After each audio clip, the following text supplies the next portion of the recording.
Bech on the inside slot. Fernando looking left across the middle. Caught.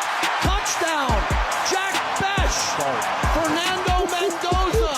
A rifle to Jack Bech. And the Raiders score 6. Touchdown. Las Vegas Raiders. It's Unnecessary Roughness. Presented by Meineke. Doing car care right. Here's your boy Q.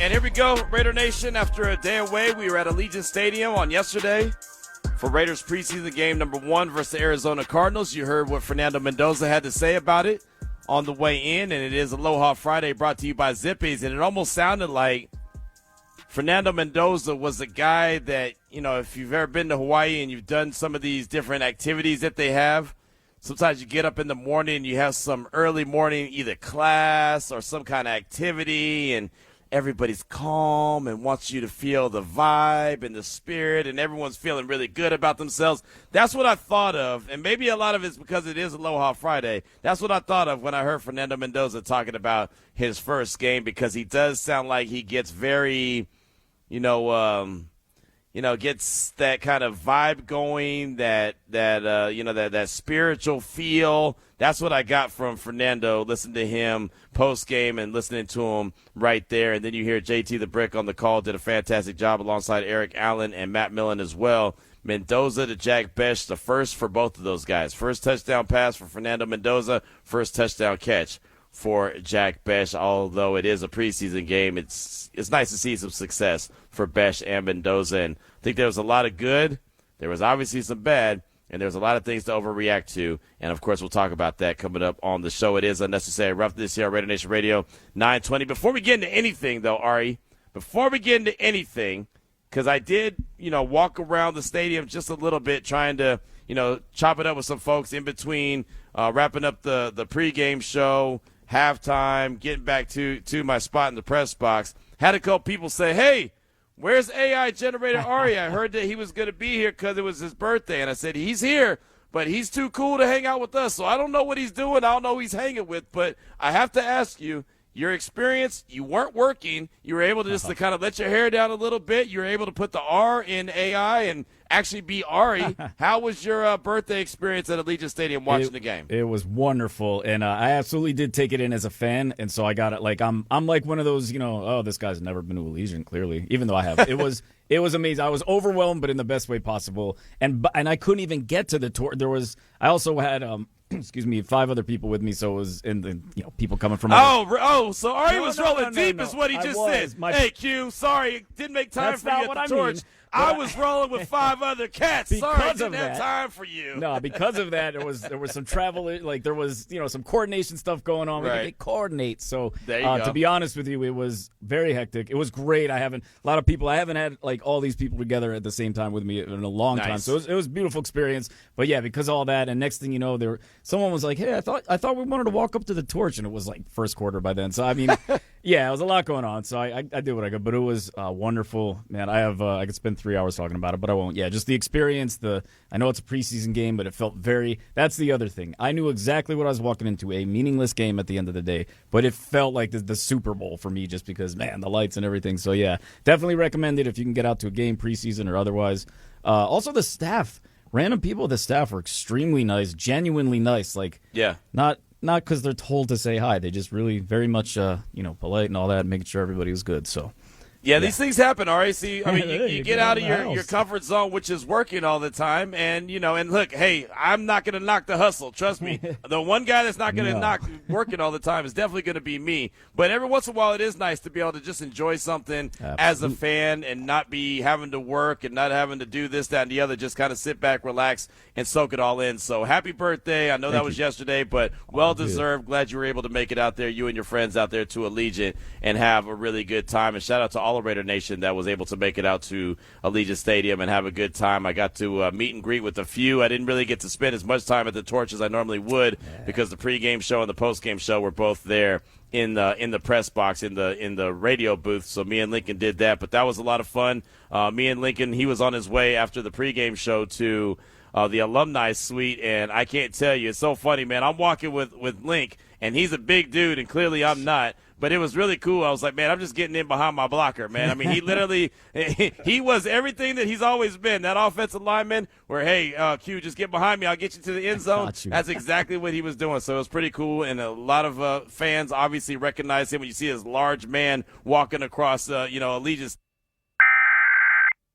Was a meaningless game that had some meaning, right? That's how we'll kind of coin that preseason game number 1. So we'll get Sam Warren's thought from The Athletic. He was also on the Zoom call that we had earlier today with head coach Clint Kubiak. He'll give us his thoughts on what Clint had to say about the team moving forward now that preseason game number 1 is in the books. And man, I was just looking at the calendar and I was like, man, outside of the games, obviously there's still a game next week against the Texans and another one against the 49ers. There's literally 9 practices left and training camp's over. Like, think about that. It is, I mean, as much as it took forever to get here, it is flying by. I mean, it is August 14th already, right? I still remember when the Raiders reported to camp, July 28th. That just seems like it was yesterday. And we're already now got one preseason game in the books, flying to Houston for next week for the joint practice and the one preseason game away from Allegiant Stadium, then hightailing it back for the final preseason game, and then, boom, the roster is going to be trimmed down from 90 to 53, and then it's going to be full throttle, all eyes and all attention on the Miami Dolphins coming up September 13th. That happened fast, Ari. It sure did. I was just going to say, because we played a little Fernando there, I feel like Fernando just got drafted a couple days ago, but it's really 4 whole months. This whole offseason has gone by so fast from the minute that the Raiders earned the number 1 overall pick to everything that's happened in between. You know, people always say that the offseason, the downtime a year, there really truly hasn't been too much of a downtime. And the only time that it was really a downtime, I took off for vacation. I was going to say, for me personally, was when you were out of town. Yeah. Exactly. That was the downtime as far as I'm concerned. But that's a good thing. Yep. There's nothing wrong with that. It's been a fun journey and a fun grind, and obviously, we got our first taste test of what this team, is trying to build towards and what they're looking like. Again, first little taste test, first of many, as this team continues to grow. We'll talk about that quite a bit on the show. Sam Warren will join us at 2:30. Our good friend Lindsay Rhodes from SoonerSports.com, she'll join us at 3 o'clock. We'll talk a little offensive line. We'll talk some quarterbacks. We'll scatter shoot some NFL with her. Lindsay's always one of our great guests, so we'll definitely have her on the show. She'll join us to kick off hour number 2, 3 o'clock. Lindsay Rhodes, SoonerSports.com. We've got plenty of sound from the Raiders locker room last night.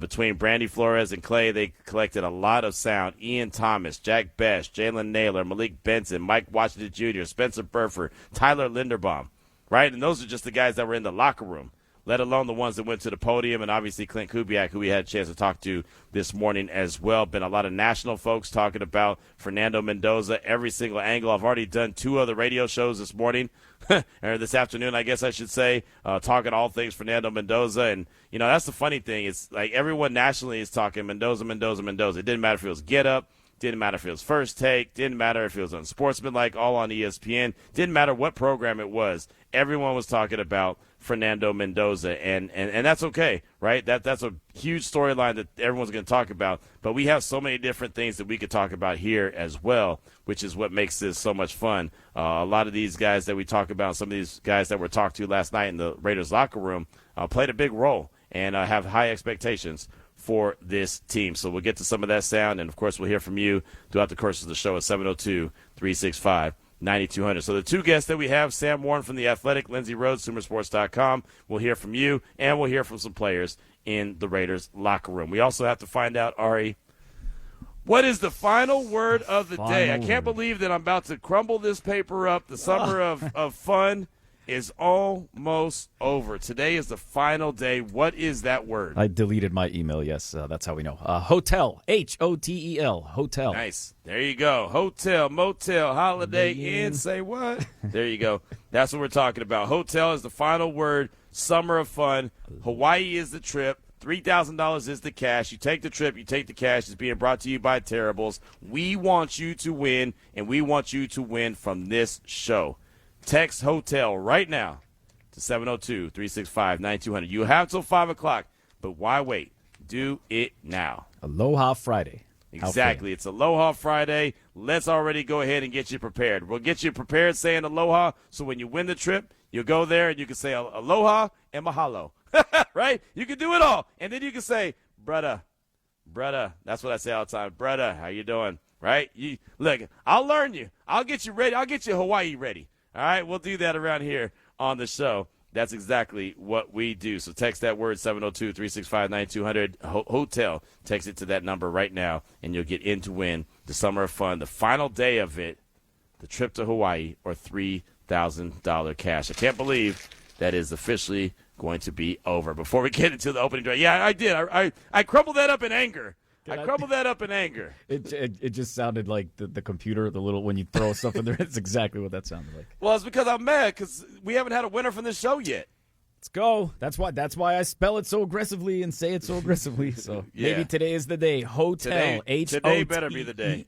Exactly. Today better be the day. Let's get it done. Before we get into the opening drive, we got to hear from our guy E-Rob. I know he's a member of the Steelers, but he lives on forever with us. Yesterday was important. The weekend's important, but today is important. And why is that? Because every day matters. The older you get, the more you start appreciating day in and day out. Because you know I can't get that time back. I'm in the business of saying, not if I would have did this or if I would have did that. I'm in the business of now. I'm in the business of now as well. So right now, let's jump into the opening drive. The opening drive of Unnecessary Roughness on RaiderNation Radio 920 AM is brought to you by Paul Padala. It's not about the injury. It's about the recovery. Of course, today is going to be a reaction to what we saw on the grass there at Allegiant Stadium on yesterday, and the Raiders losing to the Arizona Cardinals, the Cardinals' second preseason games. Obviously, that was the Raiders' first preseason game. So instead of just trying to get your thoughts and your overall feelings on the game, I want to make sure I kind of, specify, because we know there was good, we know that there was bad, and we know that there's going to be plenty to overreact to. And with that being said, some of the overreaction may be valid as well. So those are the questions that I throw out there to you. One big question. Give me one good, one bad, and one overreaction from last night's game. I'll start things off. The good, Jack Bech. You heard that touchdown catch on the way in. All he did was check the box of being third and Bech. And that's not a slight to Hunter Renfrow, who was third and Renfrow. But all he did last year, go back and check. Go back and check what Jack Bech did last year. In his 20 catches, the majority of them did what? Pick up a first down. And last night, in his first two catches that he had, what did they do? They picked up a first down. And they were contested catches. They weren't easy. Kirk Cousins called him the power forward after the game, meaning that he's got the size and the physicality where he puts a defender on his back and boxes him out like he's playing basketball. And that picked up the first down twice, once for Cousins, once for Mendoza. And then the touchdown came from Fernando Mendoza. What was that on?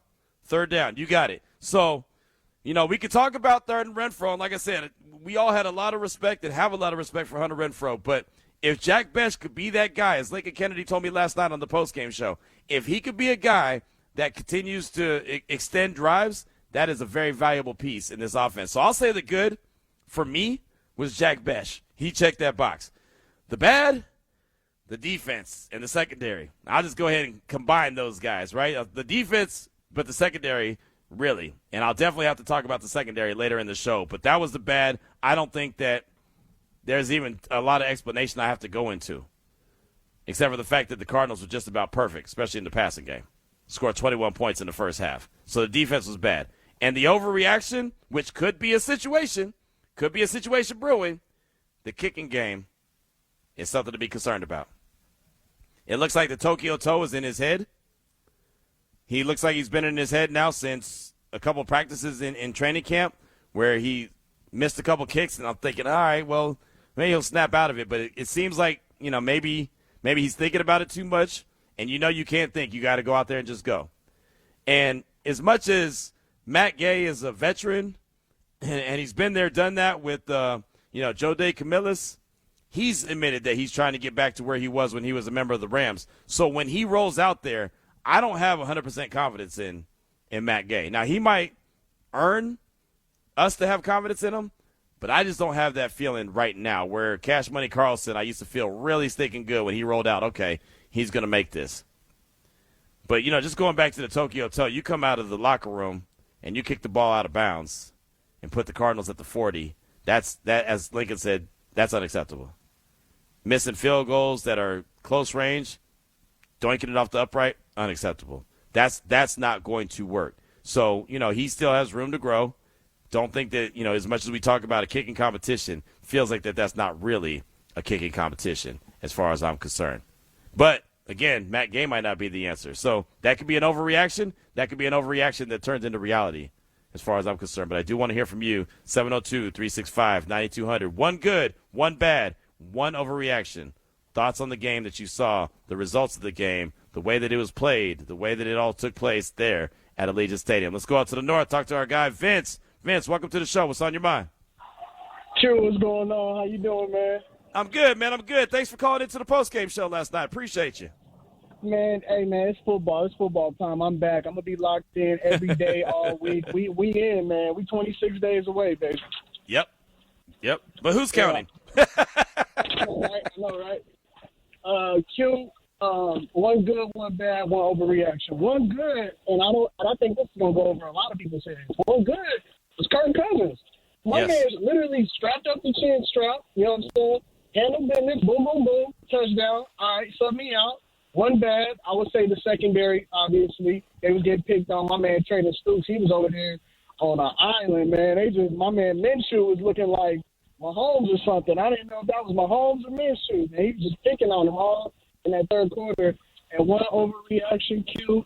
Hey, man, I know it's preseason, but look, man, I think we got this one, man. Shout out to Mendoza. My man was wheeling and dealing, you know what I'm saying? He was looking good out there in that silver and black. Hey, man, I think we got us one, and it was good to see the standing ovation. You hear that crowd. I was watching it on the TV. I was washing my car, and I just had the game on, and I kept poking in and out. But it was so cool to see the crowd just get lit up, and you can feel that energy. I can only imagine how it was at the Allegiant Stadium. But that's my overreaction, man. Q, I think we got us one, man. Shout out to Mendoza. Shout out to Kirk Cousins, because I think he's gonna be like, I think he's gonna come into this year.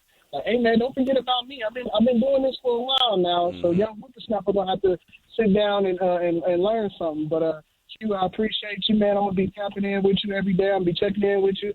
Ari, happy belated birthday, my fellow Leo brother. My birthday was last week, so your birthday was this week. That's what's up, man, and go Raiders, brother.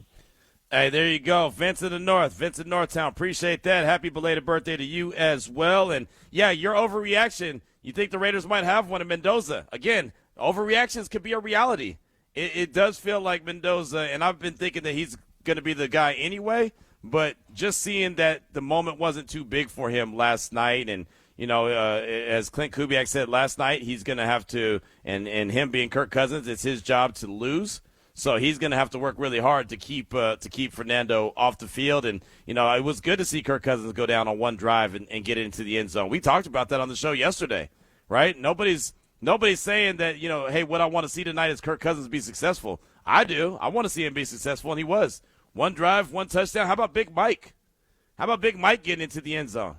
Right? That was a hell of a nice pass and a great move that Michael Mayer made to not only pick up the first down but get into the end zone. I thought that was great. It really was. And JT the Brick was on the call on the radio side of things. Sounded great to hear him call Big Mike's name to get him into the end zone. And yeah, it was that was a positive for sure. I didn't want to take too many though, because I said one good, one bad, and one overreaction. So I want to hear from you at 702-365-9200. Got a lot of really good texts. Matter of fact, Barry in Baltimore said the good, the way Fernando looked, and Mike Washington, the bad, Tokyo Toe was hoping he would win the job. That doesn't look like he'll be, and I'm not a fan of Matt Gay. The overreaction, the young secondary. They will get better with playing time. Side note, also need a running back 3 to step up. I'm hoping it's Roman Hemby. Lauby isn't it. That's Barry in Baltimore. Thanks for the text. Appreciate that. Let's go out to the phone lines and talk to the Mac. The Mac from way back.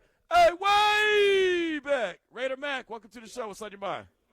What's up, Q, man? Hey, happy belated birthday, bro. We'll take care of you when we get to Vegas. But anyway, Q, the good was the O-line, man. They pushed that first team O-line. They did a hell of a job, man. Way better than what I saw from last year. So that was the good. The bad, Rob Leonard. You did not adjust at all. You went man-to-man. You did all kind of stuff. And I understand it's preseason, and it's fine. But you got to adjust in the game. I mean, for me, the Cardinals were blitzing. Their defense has given up like 8 or 9 drives in a row, starting from the first from the Hall of Fame game. So Rob Leonard, I got to see more from you. The overreaction though is Kirk Cousins. Yeah, Kirk Cousins did well, and I'll give him that. But here's the problem: you playing against a Cardinal defense that was terrible in the home opener, and they were still bad. So that's my overreaction. Kirk Cousins was good, but we'll see what he do when the bullets start flying. But one thing about the kicking game, what did I tell you at the beginning of this? Before the season, when they cut Carlson, I said, man, that is a bad omen, because every time we do something good, we like take a step back. Mm-hmm. There was no reason to cut Carlson. This Tokyo toe, man, you can't depend on. I can see it right now. Home opener, we need a field goal to win, and you got this guy. Hopefully he get his act together, but I don't trust him at all. You got to make that kick, otherwise you got to get cut. We got to cut you the next day, Q. But Q, my thing with Rob Leonard, and this is just my opinion, and my thing is that you cannot hire guys inside the building. Once you let everybody go, start fresh. And nothing against Rob Leonard. It's only the first preseason, so I just want to see him adjust. But it's you go name all the guys that stay in as head coach or defensive coordinator. They usually don't do too good in the same situation. So we'll see what happens, and we'll go from there, Q. But overall, the team looked good. I like the roster. Everybody played well, and I think it's a preseason game, so we're not going to overreact and just wait till the next game, which I think you should start Mendoza instead of Kirk Cousins. And I'll let you go. Hey, Ari, we got you when we come to Vegas, man, for your birthday. There you go. Q, there you you can go. join in too, man. You can. Oh join yeah, I'll in be too. there. I'll be there. Okay. Don't you worry. All right. I'll be there. All Appreciate right, the call. have Appreciate. a good one. All right, you do the same. Raider Mac right there. And yeah, I wouldn't, and that's an overreaction that I've been seeing. I saw that overreaction when it came to Robbie Leonard. I started seeing that at halftime, right? Oh man, this guy's over his head. He's got to go. And look, I do think that they definitely need some adjustments being made. I don't think that they were going to make any adjustments in the game. What concerned me about it, and I'll talk more about the secondary later in particular, because that was an area that I really had to focus in on. I didn't like the fact that they were playing man, but then they were bailing early on. And I understand why they were doing it, but I just wasn't a fan of the way that they were bailing out. And sometimes you saw Jamad McCoy bail out, almost in anticipation of the snap count. So wasn't a big fan of that. It made easy pitch and catches in 3rd and 5, or 3rd and 5, and all of a sudden you see a DB, Masses or McCoy 8 yards off the wide receiver. That's an easy first down as far as I'm concerned. Let's get one more quick call in. Let's go out to Pittsburgh, talk to our guy Jim. Big Jim, welcome to the show. What's on your mind? As I come home from treacherous rain, delivering the mail today to try to dry out, I'm outside here. I hear you guys getting thunderstorms too, so just be careful out there. Absolutely, for sure. Listen, come on, man. Be patient. It's one game. We got a new coaching staff. We got new players. Just relax. I mean, we're talking about a kicker now. I mean, we just got this guy. Just relax. It's going to take some time. It's not going to happen overnight. Okay. That's why it's called an overreaction, Jim. That's what I said. It was an overreaction. I know. It's preseason. I mean, I go to work this morning. All the Steelers fans. Oh, look at the Steelers. Look what they did. I was like, you got to be kidding me. Really? Come on. I mean, Drew Aller. I love Drew Aller because I'm a Penn State guy. He's going to be a good quarterback. Speaking of quarterbacks, Mendoza. If you're running with the ball, slide next time, please. I mean, but Jim, it's only one preseason game. Don't overreact. It's only one preseason. I'm kidding. I'm joking. I'm just messing with you. I mean, he goes in head first. I know. All that we need is concussion protocol from him. I know. I mean, that's why I was surprised he was out there as long. To be honest, I was surprised he was out there that long with multiple offensive lines. I wasn't surprised.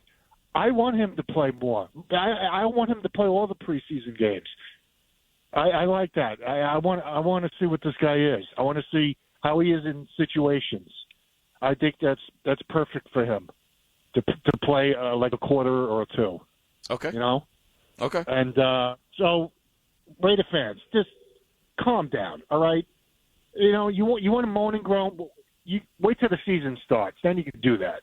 But right now, you know, like I said, it's going to take a year or two, maybe 3, to get this team really going. Well, damn, okay? Jim, I'm going to be dead by then, man. I ain't got much time left, brother. I'm already 50. I don't got much time either. I just turned 60.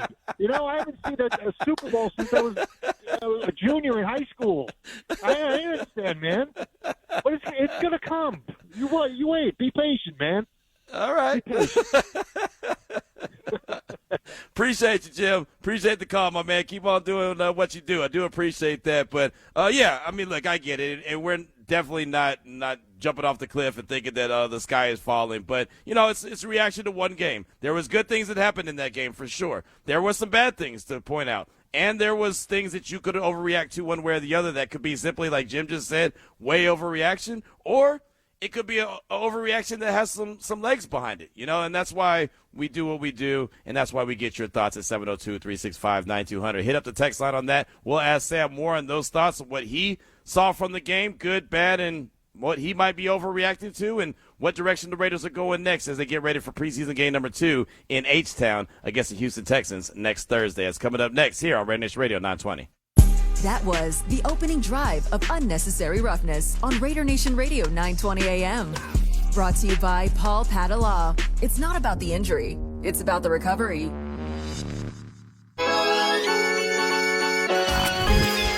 A straight I formation for Washington to run behind. And he's into daylight. So he gets a block. Mike Washington Jr. all the way down to the 12-yard line. He rips off a 56-yard run. And the block by Connor Hayward sprung him. Yeah, you're going to see the lead block, and then just watch the explosiveness once he gets through the line of scrimmage and once he gets up on the second level. Great quickness, great elusive, great stiff arm. You're listening to Unnecessary Roughness with your boy Q. Brought to you by Meineke, doing car care right.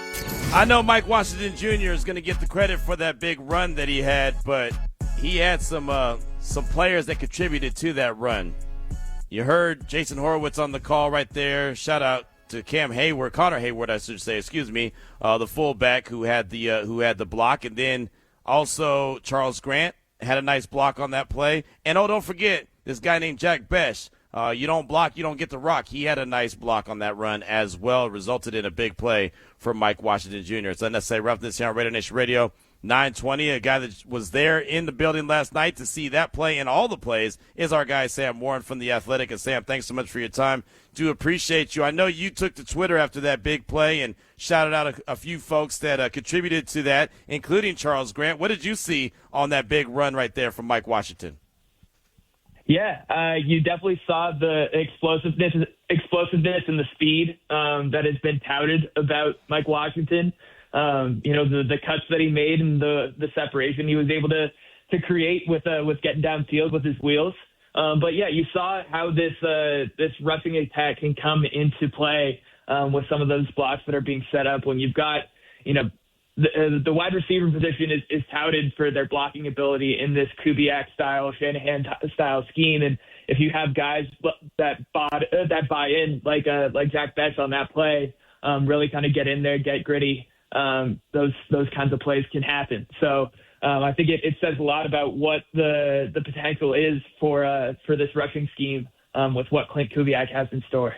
Yeah, what do you think about that running back room when you know Ashton Genty's the bell cow? He's going to get the majority of the looks, but you have a guy that's very capable in Mike Washington. How do you see that dynamic kind of playing out? Yeah, I mean, I'd still take Clint Kubiak at his word for saying that they want to, feed Ashton as much as they can, have him in the backfield as the number one back. But you definitely see the potential of Mike Washington, and even if it's just in a spelling role, when you've got a guy that big, that fast, that explosive, there's not really going to be that much of a step down when you don't have Ashton on the field. So I think there is potential for Washington to get a sizable amount of reps during the year. But I think that's going to be a really good 1-2 punch to have Ashton kind of leading the group and then Washington being able to come in there and spell him and have some big runs. Sam Warren from The Athletic is with us here on RaiderNation Radio 920. So I threw the question out there. Give me one good, one bad, and one overreaction from last night's game. So I'll just ask you, what was something that stood out to you from last night's game that was good? I would say that the offensive line looked pretty solid to me in terms of, getting into the depth options. I think Grant looked really solid on the edge. I think Trey Zoon held his own at right tackle in his first NFL action. So I think the offensive line, with how big of a emphasis that was this offseason, I think they played their part so far in their first preseason game. Do you think that there's a chance that they can get more run together, at least the guys that are touted as the ones right now, just so they can get on the same page and continue to get that continuity with each other? Because that's, it just takes reps for an offensive line to come together. Yeah, absolutely. I think this upcoming week is going to be big for the offensive line because they're going down to Houston, not only for the preseason game, and you generally see with kind of how the preseason is scheduled now, in the second preseason game, you see more sizable reps from the ones, getting a lot more opportunity for those guys before the third preseason game, where it's a lot more backups, a lot of guys that are kind of scratching and by to get on the field, get on the roster. So I think there's a good chance that we could see the offensive line get a lot of reps in that Texans game. And also they're going to be going up against one of the best defensive lines in the league in that joint practice. So they're going to get a lot of burn going up against another opponent, and that should be, that could do a lot for them in terms of building chemistry and getting more reps together. Sam Warren from The Athletic is with us here, RaiderNation Radio 920. Of course, all the conversation is about Fernando Mendoza, so I'll ask you about Fernando, but before I do that, Kirk Cousins got one drive and scored one touchdown. What did you think about the veteran QB who, at least for now, has a starting job with the Raiders? Yeah, I mean, he was clinical. It was everything as advertised with having the veteran quarterback come in there to operate Clint Kubiak's system. I don't think you could really ask for more. You saw him kind of dicing up the field on those out routes and then really getting the ball to Mike Mayer off a good concept that Clint Kubiak drew up and letting his receivers work. So I think he really operated the offense well, and, that's kind of what we've seen in training camp, and it's good to see him go out there and do that against, it is the Cardinals aren't expected to be one of the better teams in the league, but he did it against the first team. So I think it's good to see him out there, and I think the coaching staff was definitely impressed by his performance. What did you think about Fernando Mendoza, 10 for 16, just under 100 yards, got the touchdown, and, played into the fourth quarter. It was only one drive. It was only a few seconds. He ended up with 4 total drives if you include the kneel down that he had right before halftime. But all in all, body of work, what did you think you saw, or what did you feel like you saw from Fernando Mendoza? Yeah, I think I saw a player that, you saw the flashes of why the guy was a Heisman Trophy winner, a national champion, a number 1 overall pick. I think, some of the plays, like the throw to Malik Benson, I think that answered a lot of questions about his ability to play under center, play in this kind of play action scheme that Clint Kubiak draws up. And the precision on that throw, kind of weaving it through 3 defenders, that was really impressive to me. Also the touchdown after, taking a sack, really kind of settling his mind there, hitting Ian Thomas to set things up, and then, putting the ball right on Jack Bech in the end zone where it needs to be below the defenders. I think that was a big time, resiliency moment for him. But also, I think you did see some overzealous moments for him, like that sack. I think he was holding on to the ball a little bit too long.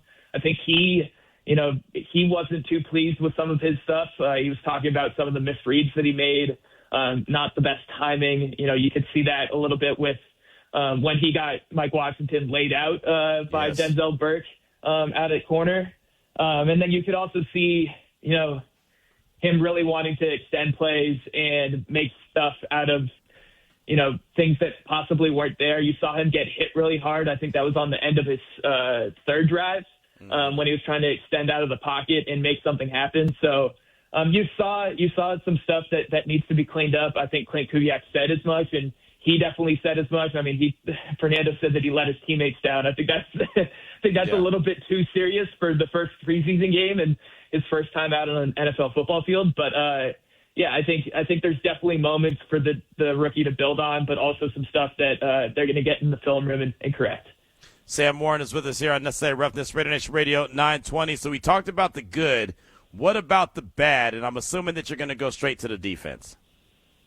Yeah, I would say so. Going 0 for 6 on third down stops in the first half is not great.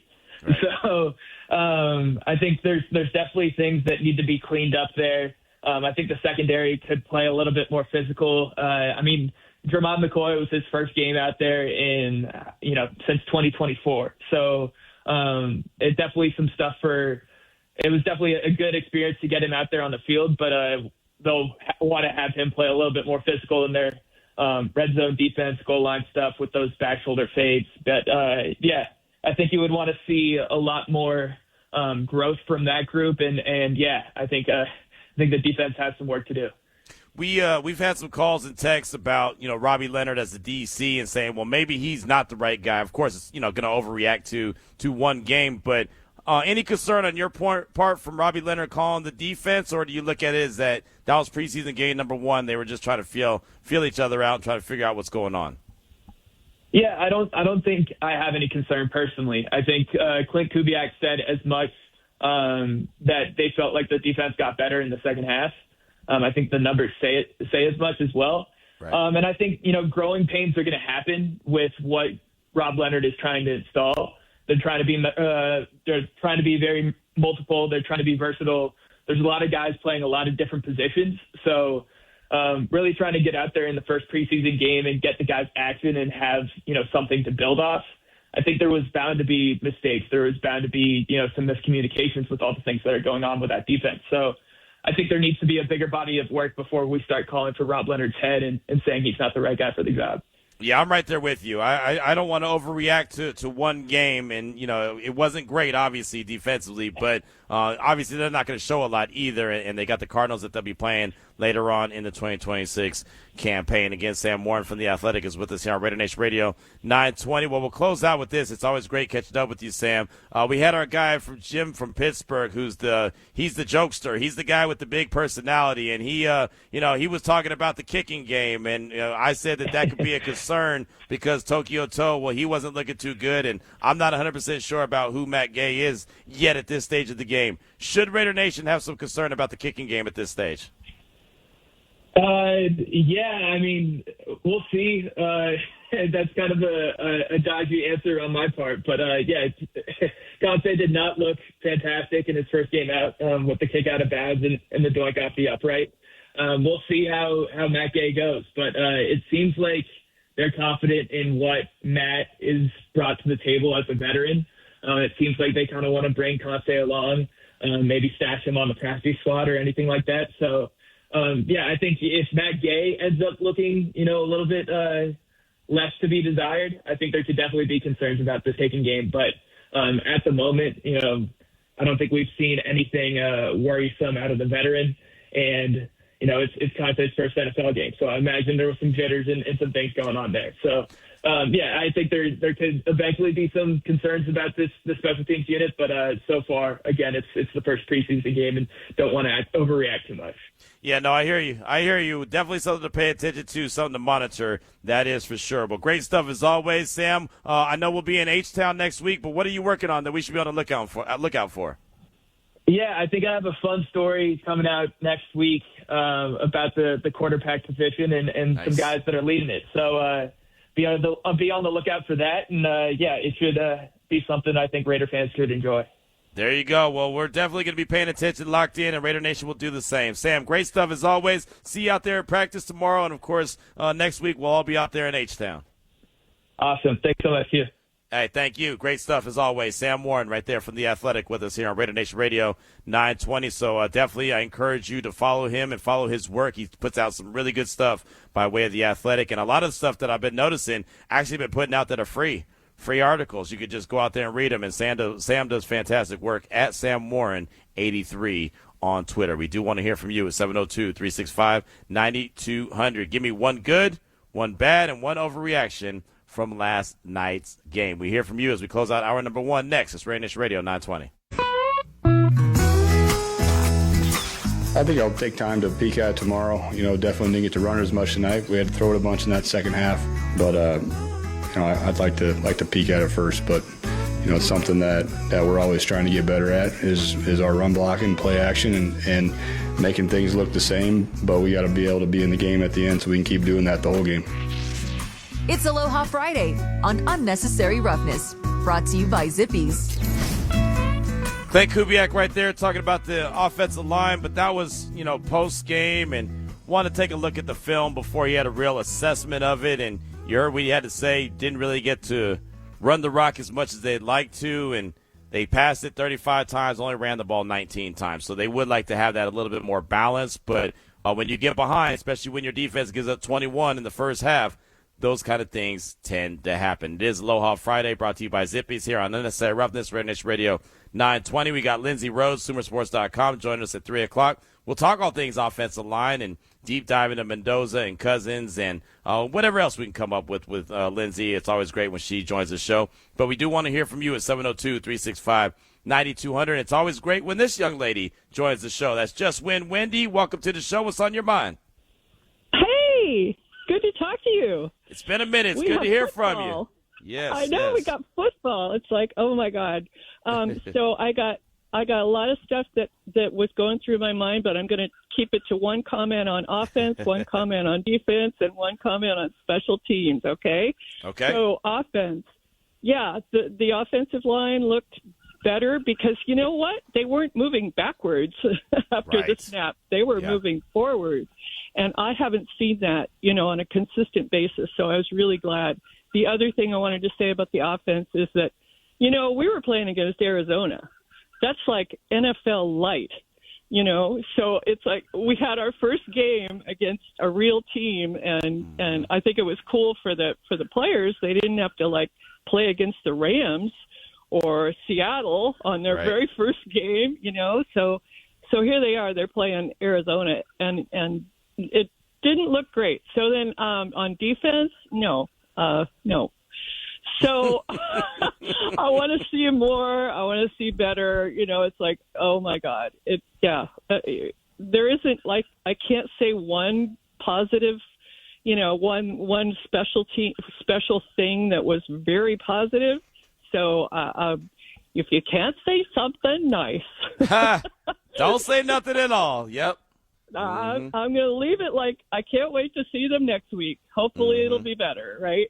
Yep. And then as far as special teams go, I got to say, I feel the same way. I did go – I was one of the people who was, ecstatic about Conce being added as an undrafted free agent because I had looked at his record after Daniel left. I was looking at some of the kickers that were out there, and I knew that he was available. So I was really excited that he was on. Well, he looked scared last night, and I went back and looked at some of the highlights, and I posted some of them online because I want people to know he was a star at the University of Hawaii. I mean, he broke Jason Elam's record at the university, and he's in his career long was a 52-yarder. I mean, he's not somebody who you just hear this story about the YouTube and you don't know that he really was doing well. So I'd say give him another, give him the preseason. And if he doesn't get it together, then I hope they keep him for developing him as an international. And I'm not hyped about Matt Gay. I agree with you. But anyway, we'll see what happens. But, we do have AJ, so that's cool. At least he holds the ball right. So hopefully, things get better. And I have a million other things that I saw. But one more thing really quick. A lot of people were saying they couldn't see the game. And I wanted to remind people that if you go to the Raiders.com app, it says watch live, and you can watch the preseason game. So I missed almost the whole first quarter because I didn't know that. And they weren't showing it in the Bay Area. I mean, it was blacked out. Even if you had ESPN Plus, they were like, sorry, this is blacked out. So it really pissed me off. But I finally heard from social media, somebody said, oh, go to the Raiders app. I'm like, oh, well, I should have done that in the beginning, silly.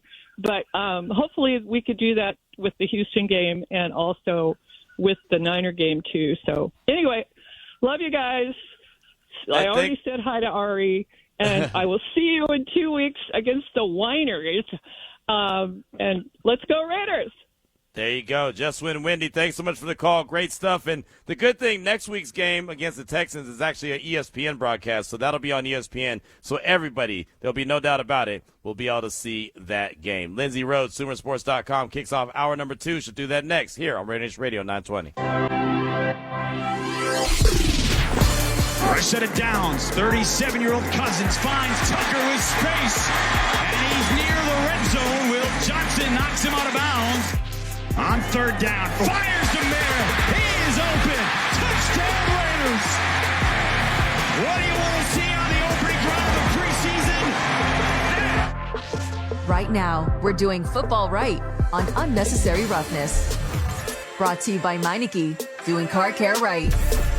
As we kick off hour number 2 of the show, doing football right, brought to you by Meineke Car Care, you hear Trey Tucker with a first down. You hear Big Michael Mayer with the touchdown from Kirk Cousins, Jason Horowitz there on the call. It's Unnecessary Roughness here on RaiderNation Radio 920. We bring in our good friend now, Lindsay Rhodes, SumerSports.com. And Lindsay, thanks so much for your time. I appreciate you. And before we get into anything football related, I got to ask, I know you were recently on vacation. So it's almost football time again. Are you recharged? Are you refreshed? Are you ready to go? I'm very ready. Nice. I'm so ready, especially going through preseason football data. I'm ready to just skip like 3 weeks ahead. Like, I know that we don't want to do that, and this is an interesting time period that's really helpful for all of the teams. But, like, you know, this is the time of year when we all make too much of small things because we're so thirsty for new things. And so I just kind of want to skip ahead and have it be week 1, like, take in the real stuff. Well, with that being said, how much do you take away from preseason action and what you see right now as opposed to what we'll see in September? I think it's really hard to dial into like what's useful because like it's very helpful for coaches and for front office staff to try and put together their 53-man roster and figure out who the right people are. But I think it's really misleading for those of us that are trying to ascertain who's going to be most important and who has stepped up their game and who has maybe taken a step backwards and how will people be used, because just the structure of preseason is so different, especially now. There's like 1 week where teams actually kind of take it a little bit more seriously in terms of game prep, but it's not week 1. And for the most part, you're looking at the most simple defenses and like no disguises and no exotic coverages and like blitz rates way down. And like, so you can have a really good, like Carson Beck's a perfect example, right? So he looked really good in the Hall of Fame game. But what do you do with that? It's almost like, to me, it's like watching a practice and saying he looked really good in practice. Like there's a certain level of signal that's there, but it's not an all the way signal. Like, okay, now we're having a conversation about competing with somebody who's been in the league for X number of years and has a big head start. Like the conversation in terms of talent level, I think is just really hard to for those of us that are on the outside watching a preseason game. It's just hard because the defenses are so simplistic and there's no game planning for it. Lindsay Rhodes, SumerSports.com, is with us here on RaiderNation Radio 920. And I was checking out, you know, some of your guys' work over there at Sumer Sports. And you were talking about the offensive line and continuity and, you know, who had the most continuity in 2025 by percentage. Well, I know that the Raiders have a lot of new along their offensive line. They've got Colton Miller, who's the old Wiley veteran. They bring in Tyler Linderbaum. We know that he's set in stone as the center. But everything else is kind of up for grabs. How do those guys in the preseason, when it's very vanilla, you're not scheming a whole lot up, and you know they're not going to play a lot, how do they all kind of get on the same page and figure out who their 5 is going to be when they're not all necessarily in the game at the same time? Yeah, that's a good question. I think that that's probably something that they're more doing in practice than getting those game reps. And then there's like, like I said, there's like a week where for the most part you play your starters. I mean, you know the routine. Like you play your starters for like a drive, and then you play your starters for a few drives, and then there's a game where we get to see the starters for roughly a half together. Like there's a build up and a rhythm to the preseason. I think at this point, what's probably more beneficial is just getting those reps together in practice and trying to figure out what is the best combination. My guess is that they kind of know what the ideal combination is at this point. And the new faces that they've brought in on the offensive line are, for the most part, like upgrades. They made some changes in the offseason to bring some different people in that I think will be very helpful. You mentioned we kind of looked at offensive line continuity, put out a tweet earlier this week comparing teams from 2025 and their O-line continuity. The Raiders had their top 5-man combination together for just 23% of offensive snaps last year. But what I think is an interesting takeaway is how many teams didn't have a high rate of an ideal combination. Like, more teams were below 50% with their ideal combo than were above. Like, you've got the Jets at 96% and the Falcons at 80%. I think it's also interesting that those are the two teams at the top because they didn't particularly have a lot of success last year. So I don't know that there's like if you keep your starting 5 together, then that is inherently advantageous in the case of those two teams, right?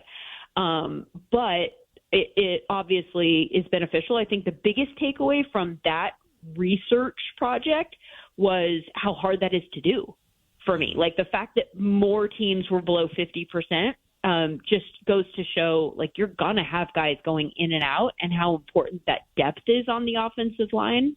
And that's something that we've talked about at the offensive tackle position in particular for the last few years. And you guys have seen when Colton Miller goes out, there's a huge drop off. And that's just a drum that I continue to bang. I mean, looking at the Commanders right now and Laramie Tunsil leaving, their starting rotation, it changes so much for what their plans are this year. And I think it potentially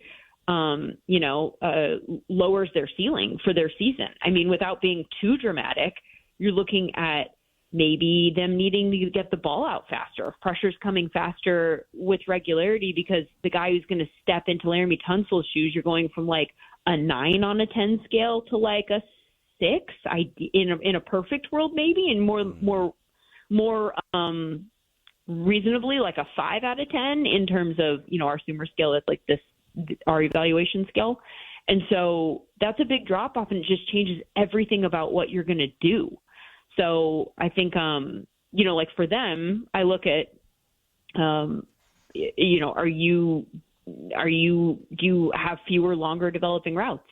Are you like, those Terry McLaurin, like go routes? Or are you going to have time to let those develop and then target him? Or are you looking at more short, intermediate, get the ball? You have to change things offensively in terms of what you can do ideally. So the O-line stuff is fascinating to me, and I'm intrigued in the direction that the Raiders are going. I think that they made some good moves this offseason, and hopefully they can keep them together and kind of maximize that talent group. Yeah, I think they made some really good moves as well, including the addition of Tyler Linderbaum. I mean, Lindsay, we always talk about the tackles. Who are the tackles? Who are your bookends? Are they solid? But the center is so important, and you've done a lot of great work on what Ashton Jeanty did last year with not a lot of help, and he really did a lot of the heavy lifting on his own. Just with that addition of Tyler Linderbaum, how important is that going to be for the success of that offensive line, and Jeanty, Washington, if he's in the backfield, and even Kirk Cousins and Fernando Mendoza as the quarterbacks? Yeah, it just changes everything. It changes for instance, I was just looking at some of our, we're going to be launching a product for fans next week. And I was going through some of the data that will be available to them just to kind of check some stuff out. And one of the things that I noticed when you go look at running backs is from a yards before contact. If you filter for that, as I scan frantically to try and do that, literally the lowest yards before contact per attempt last year was Ashton Jeanty. Right. 0.76, tied with Quinshon Judkins. So you're looking at that. But then what's crazy is that you look at his missed tackles forced number, and his missed tackles forced was the 4th highest in the league at 60. Mm-hmm. So taking those two combinations, and the guys that are near him are Bijan, Jonathan Taylor, Jahmyr Gibbs, and their yards before contact per attempt were all at least 1.7 or up. Ashton's was 0.76. So less than a yard, and he had contact on him. So just think about what a difference that makes. If you've got a guy who's already showing that he can break tackles, and you put him in a position where he doesn't have to break them as quickly and has a little bit of space to kind of get that explosivity going, lower that stuff rate, and just let him find space to do what he can do, I mean, the numbers change dramatically. So, and that's just the run game, right? Like think of all of the different ways that the upgraded offensive line impacts pass pro, and you're looking at, a lower sack rate and just time for either Kirk Cousins or Fernando Mendoza to diagnose and get the ball out. And like I was saying with the Commanders, allow some of those longer developing routes to develop so that then you can, get the ball downfield and you have like a fully flushed out offense with all layers of the field. It's just so massively important that continuity and talent on the offensive line. I mean, everybody talks about that. Nobody that follows football is like, this is not breaking news in any way, shape, or form. It all starts in the trenches. Mm-hmm. But the offensive line is one of those groups of people that, like, once we all know they're important, but then once the season starts, we just talk about the skill position players, right? Right. Yep. Like, nobody actually goes in and goes, man, that guard is really, dominating. So that's one of the things I'm most excited about with our tools. We have a tool called Sumer Live that will essentially have the ability to follow live charting data as the game is happening, and it identifies the players on each play in a play-by-play form that are impacting the play. So, like, if Ashton Jeanty has a 6-yard run, let's say, it might identify the right guard as the impact player on that play for clearing that space. It recognizes where credit needs to be allocated, and I'm really excited about the opportunity to just kind of pull our attention to some of those guys that are making it happen in the trenches that our eyes don't naturally go to. Yeah, no, that's awesome. It really is. And Mike Washington Jr. had a really nice run last night where Charles Grant was there at the left tackle spot. He had played a role in it. Jack Bech as a wide receiver played a nice role in it as well. It is good to identify, the blocking and who really helps spring a guy when they have a big run like that. And a lot of times, Lindsay, as you know, those kind of guys kind of go unnoticed. It looks like it's, hey, the running back just popped a big one. Or, it's just something like that. And the other guys don't really get recognized. Well, and that's natural. Unless you played offensive line, I don't know who amongst us, continues to follow. Plus, it's also hard with TV, right? Yeah. Like TV, the cameras follow the ball.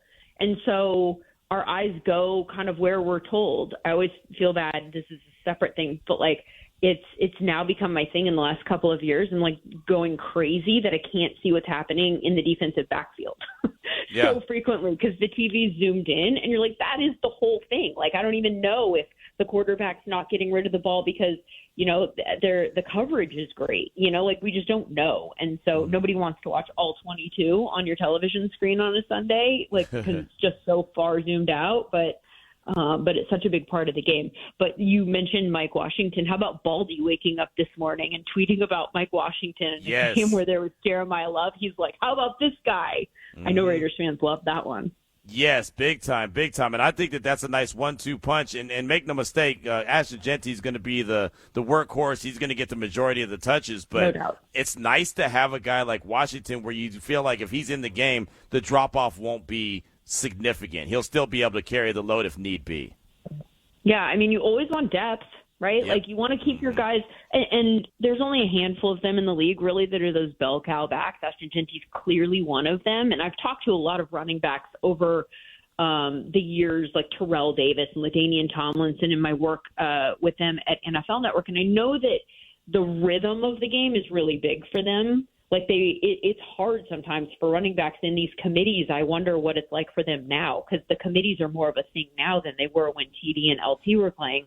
Yep. But they talked about how important it was for them to just get lots of reps and that they would be setting up what was going to happen in the fourth quarter in the early part of the game. We know that coaches do that, and that sometimes you'll call a play that isn't going to be successful and you're sacrificing it just to show a look or to set up the next play. But I think running backs do that too. And so, for running backs like Ashton Jeanty that are going to get the opportunity to do that, I do think it's important that they actually get the opportunity to do that and stay in the game enough so that they can get a real good feel for what they need to do to set up their big runs. But I do like the idea that you have somebody to rotate in every once in a while and just give different looks. And certainly, more good players is better than fewer good players. Yes, absolutely. That is 100% accurate right there. Lindsay Rhodes, SumerSports.com, hitting you with the heavy hitter here on Unnecessary Roughness, RaiderNation Radio 920. So everyone's been talking today, Lindsay, about Fernando Mendoza and what he did in his NFL debut. Kirk Cousins did a good job. 1 drive, 1 touchdown. You can't ask for much more than that. Where are you at with Fernando Mendoza, and I guess what boxes need to be checked before he's a guy that should be considered as a starting quarterback for the Raiders? Yeah, it's such an interesting one because I know that, Brady really wants him to sit the whole year and have that time and thinks that that's valuable for a quarterback, and it certainly is. I'm a little bit torn on just what that does for a franchise in terms of, like, the time frame that you have to get a read on a quarterback. Like, you need to play them by a certain time so that you have enough sample size so you know whether to extend him. And that's really where the do we let him sit for an entire year comes into play, because then there's even more pressure on him, and maybe he'll be set up to succeed if he sits out this whole season and he comes in next year and he's just way better for that experience. Then maybe that's great. But you need by the end of year 3 to know whether or not you're giving him a contract. Like you don't actually have 5 years. You know what I mean? You do. But, you don't want to do that. And from a financial standpoint, it's always better to extend if you're going to extend sooner rather than later, because then you're getting them, prices only go up. There's just so much that goes into those decisions that really almost has nothing to do with football. But you want to make the decision for the best football purpose while also keeping in mind how do we best build our team and get the information that we need to. So, there's certainly a way that you could let him sit this year.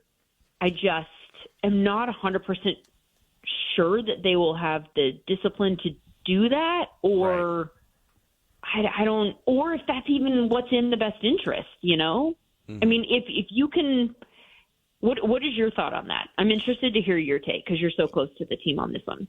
Yeah, I think that it makes sense that they want Kirk Cousins to start. I just don't think there's any chance that they can let Mendoza sit, the entire year. Or I even mentioned earlier that maybe they can make it to the bye week, but that's not till week 13. I don't think that they can last that long, I don't think that that's the case. I think you get maybe 4 games, 5 games, and then Mendoza's in there, if not earlier. Yeah, that's usually the time frame that I'm looking at. Like, if you had a bye in week 5 or 6 or something like that, then I would just be identifying that. And that was the case with Drake May a couple of years ago. Their bye was early, and it was really easy to see, like, okay, this is what we're circling. We're just going to give him a little bit of a, time to get his feet under him and figure this thing out and hopefully get the offensive line into a little bit of a rhythm so you're protected. I do like that Kirk Cousins is a professional quarterback who's going to be able to step in. And I also kind of loved the whole back and forth with Max Crosby. Was that last week? I kind of loved that. Yeah. But also, now I'm going off topic, but it's okay. The fact that they punished them, I'm like, oh, this is so funny how times have changed, right? Because there's definitely a time, like not that long ago, and coaches would have been like high-fiving each other in secret, that happened. And now I think they were. To be honest, Lindsay, I think they were, because it conveniently got Fernando Mendoza first-team reps the next day. Oh gosh. Oh. Yeah, but to the Fernando Mendoza, Kirk Cousins. Kirk Cousins is at least, he will help the wide receivers develop, right? Mm-hmm. He'll help them get a read on who the wide receivers, like who they can count on. And so that then when they do turn to Fernando Mendoza, they can scheme up, like they can call plays, they can put people in positions to really set him up to succeed. And somebody like Kirk Cousins, for whom the game is going to be much slower, will be able to kind of help them get a read on the talent that they have there. You and I have talked a lot. I don't love the wide receiver room. And so that's my biggest concern for them with Fernando Mendoza is I wish that they were putting him with a group of people that was a little bit more like reliable. They feel like a question mark and like a learn on the go type of group also. and I don't know if I love that combination just in terms of setting up Fernando Mendoza to succeed.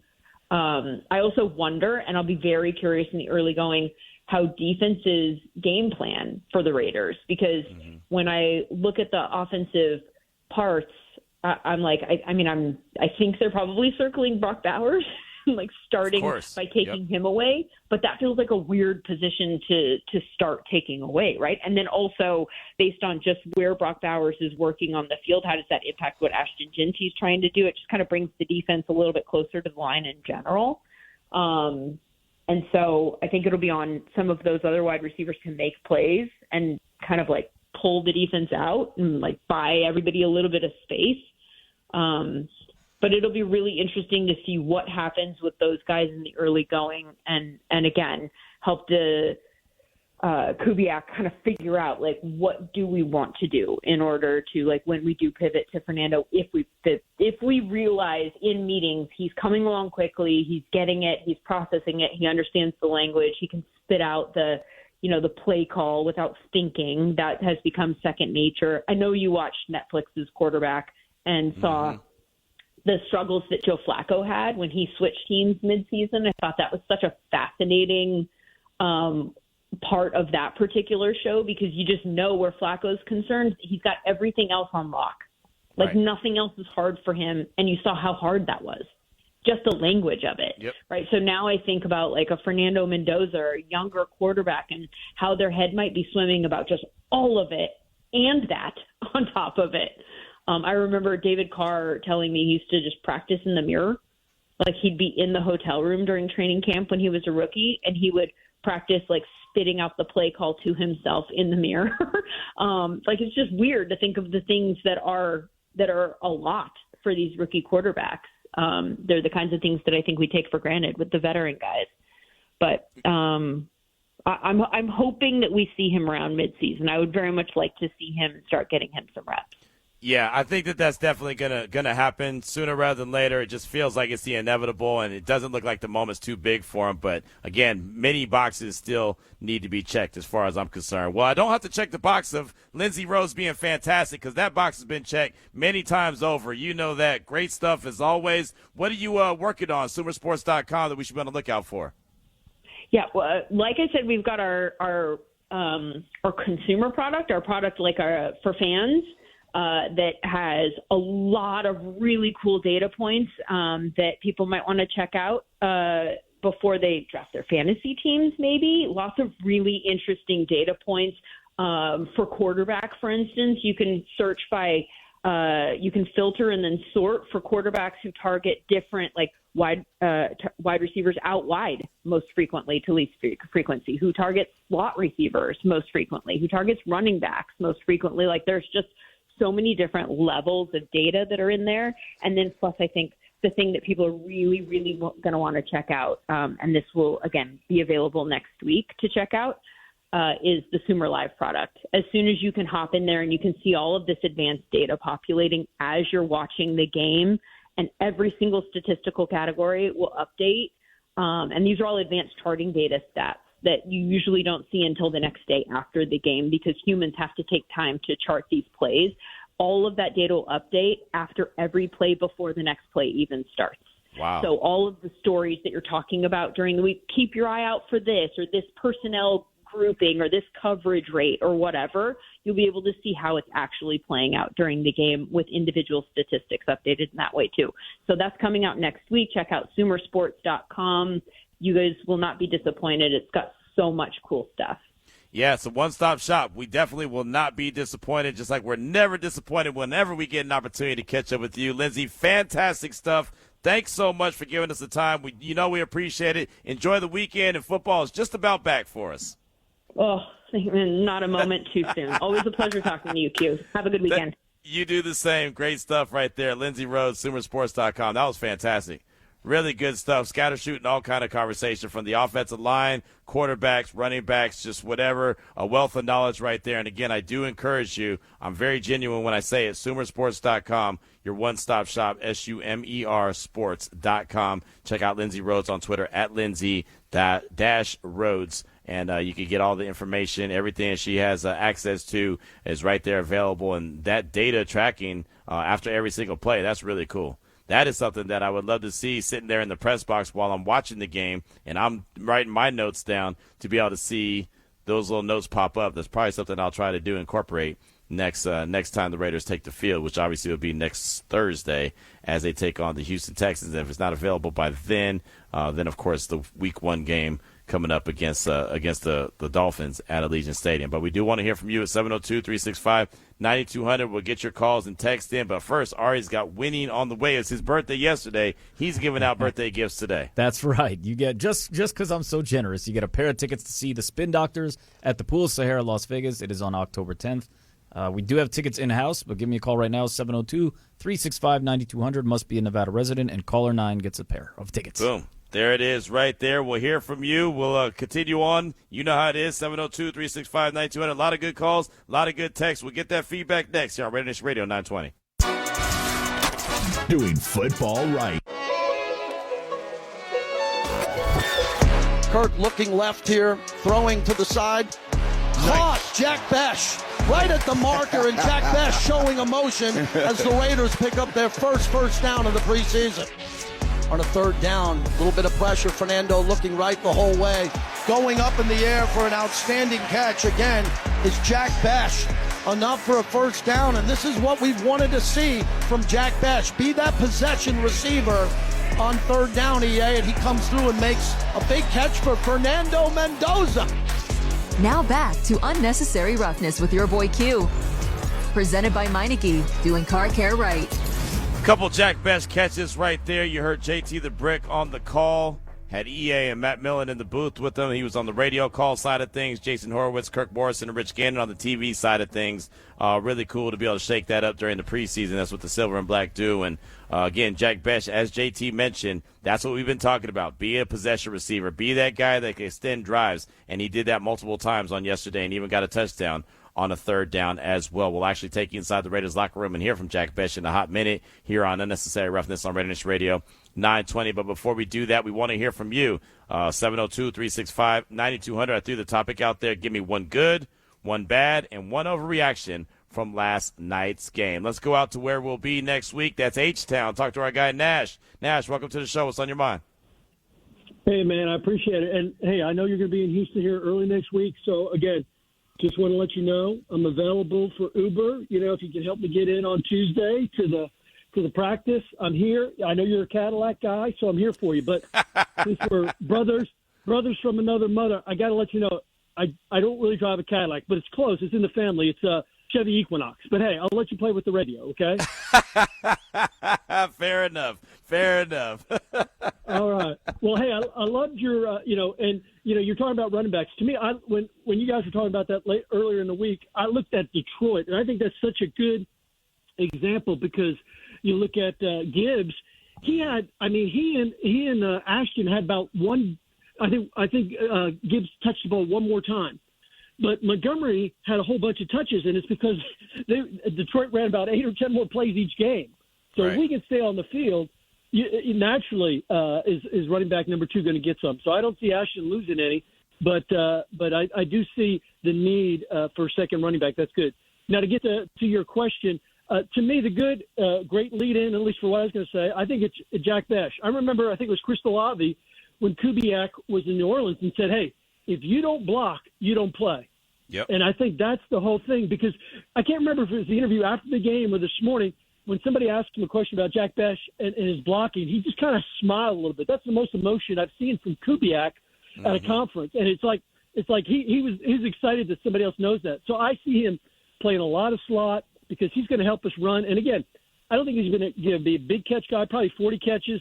But I think, kind of like Renfro, 25, 30% of them are going to be for first downs or touchdowns because everybody's going to think he's going to be blocking and he's just going to slide out and get us those critical yards.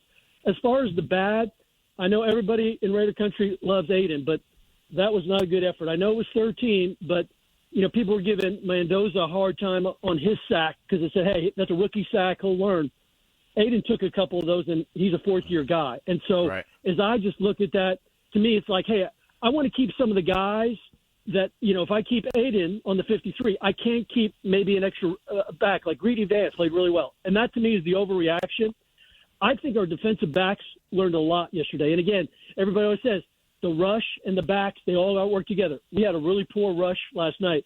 And I think McCoy learned a lot. He learned that the guys in the NFL, they're going to push off. They're not going to call it. They're a little bit stronger than the guys in the SEC. And he's going to have to be more physical. And I think he has learned some great things from that. And then the guy, I've never even heard of him. I think he's from like Lehigh or something like that. He played late, but he kind of played really tight coverage when they were trying to throw that touchdown towards the end of the game, Colton or something like that. But he looked like a good guy for the practice squad. But to me, when you look at like Greedy Vance played well, and he's a guy.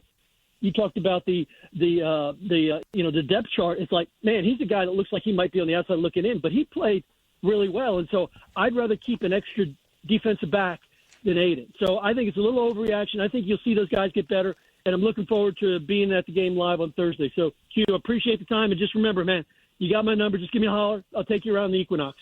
There you go. Hey, appreciate you, man. Who doesn't want to live a little Equinox lifestyle, right? No doubt about it. And, yeah, I'll tell you, and I mentioned it today on the Raider Squad show on the Locked On Podcast Network, myself, Lincoln Kennedy, and Chantel Chan. I said, Aiden's got to hit the layups. There was, he's been around and played too many games not to hit the layups. And there was moments late in the game where there was guys that were open that he should have just been able to hit. Because he's got the experience already. I know he was a fourth-round pick, but he was a fourth-round pick 4 seasons ago, right? He's got wins under his belt, right? He's got starts under his belt. So if you can't hit the layups, there's a problem. And I know it wasn't ideal, the players that he was working with, but there's some of those just have to be gimmies, and the gimmies were hard to come by. So that is something to be concerned about for sure. You mentioned the secondary and a bit of an overreaction. I may overreact a little bit later on when it comes to the secondary later on in the show. Let's go back out to the phone lines, talk to our guy, Shields Up. Welcome to the show, my man. What's on your mind? Hey, Q, how you doing today, man? Good. How are you? Good, man. Thanks for taking my call. On your question, first of all, just to continue what your previous caller said, there was one play, and it was the Mike Washington run, and Bech just pushed his man way over to the other side, which opened up that cut out to the outside, which he took. I mean, this is that was awesome. But the positive to me was the offensive line, without question. Can we please put the question marks with JPJ to the side? Okay. With him in there, it's physical. He's athletic. They did zone runs. They did this. They did that. And I think he played into the second quarter with the second string or something like that, because he was there still at right guard. The negative, again, I want to continue what your previous caller said. I was very disappointed in McCoy.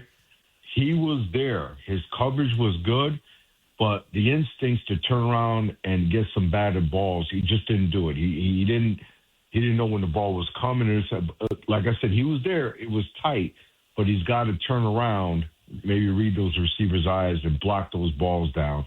Because I think, and that'll come over time. It's good to see that the knee is good. To talk about the second injury, I think could be or surgery could be put to the rest. And Q, my overreaction is this, man. And again, why in the heck? Because it got lumpy with this man in the middle. Why in the heck is Meredith still on this team, bro? That's all I got to say. Thanks for taking my call, Q. Things look good. The horizon looks good. Why is he still on this team? Shields up. Let's go. Hey, great call, Shields up. It's so funny you said that about Meredith, and I don't mean to throw shade at him, but we were sitting there in the press box, and I was sitting there next to Brandy Flores and Jesse Merrick, and I forget what Jordan Meredith did, but it was like a penalty or something that happened against him, and Brandy looked at me and goes, "That's your favorite guy." So it just sounds like what you just said. Why in the hell is he still on the team? It's a tough out for Jordan Meredith. You know that he's a guy that provides depth at best, but I don't want to have to count on him. That is for sure. There's a reason why he's not and shouldn't be a starter on this team. So again, depth, okay, that's fine. But you hope that you don't have to rely on that depth anytime soon. Thanks for the call. Do appreciate you. Let's go from Shields up to my guy, Charles. Charles in Oregon, but I believe still in Vegas. Welcome to the show. Hey, yes, sir. Still in Vegas. Thanks for taking my call, Q and I. How you doing today, man? Good, man. How are you? Hey, I'm blessed. Looking forward. I'm chilling on the balcony right now. We're getting ready to go to see Backstreet Boys at the Sphere. Nice. Go shake my groove thing with my wife. It's going to be a good time. So no, that's right. Yeah, so I'll start with the good. The good that no one said that I really see stepping back is this. It's going to work on offense and this coaching staff. You can see it with Janoko, Dennison, and Kubiak. That triad is going to get the job done. That first drive, and the play that emphasizes that is that I think it was like 3rd and 3 or 4 when Ashton Jeanty broke through and they pushed. That was absolutely amazing to see. And then you got the guy who's like rising up like the Undertaker, man. The guy that's one of the best tight ends in college football. And I'm not talking about Brocktimus Prime. I'm talking about Michael Mayer. And he finally gets used. Thank you, Jesus. So that was awesome. Bech rising up like the Undertaker, too. And getting the first down, 3rd and Bech, and getting the touchdown. You're going to see it all come together with Janoko, Dennis, and Kubiak. So that's good. In my opinion, the not so good, borderline pretty bad, has got to be the depth on defense, man. I'm not worried about the DBs. They're young DBs. They're going to figure it out. But what I'm concerned about is that depth, So we'll see what happens there. There's got to be more push and penetration from the defensive tackles. I saw some good things out of Kyan Sloan with that almost strip sack. And so I think that's going to be okay, but I'm concerned about the depth there a little bit. And then the thing, you want the overreaction? Yep. I got it for you here. So the play that emphasizes this is Fernando. There are 4 defenders. He has his back turned to the defense, flips his hips, turns around, hits 19, Malik Benson, between 4 defenders. He didn't do that in college. And you know why? Because what does he talk about all the time? Growth, learning, right? So here's my overreaction. Somebody asking my comp. It's not Jared Goff. It's Tom Brady. Ooh. I'm going to stand on it again. We've got the possibility of a Tom Brady, in my opinion. He learns so incredibly fast. That's my overreaction. I'm standing on business, man. All right, I'm going to go get ready for some Backstreet Boys. And God bless you guys. Have a great night. You have a great night. Sounds like you're in for a great night. My man's got Backstreet Boys on deck, man. I'm not mad at that at all, right? Go on and have a good time with your wife. And really good call, Charles. It's great to hear from you, my man. And that was a dime that you saw from Fernando Mendoza to Malik Benson. I mean, it really was. You want to talk about trusting your arm. He absolutely trusted his arm and fired that bad boy into there. I like that. That was good. Oh, yeah. Real quick, SoCal, the text from Raider 40 from SoCal. He said the false start on everybody but the center. That was Jordan Meredith. That's what he did. Yep. There you go.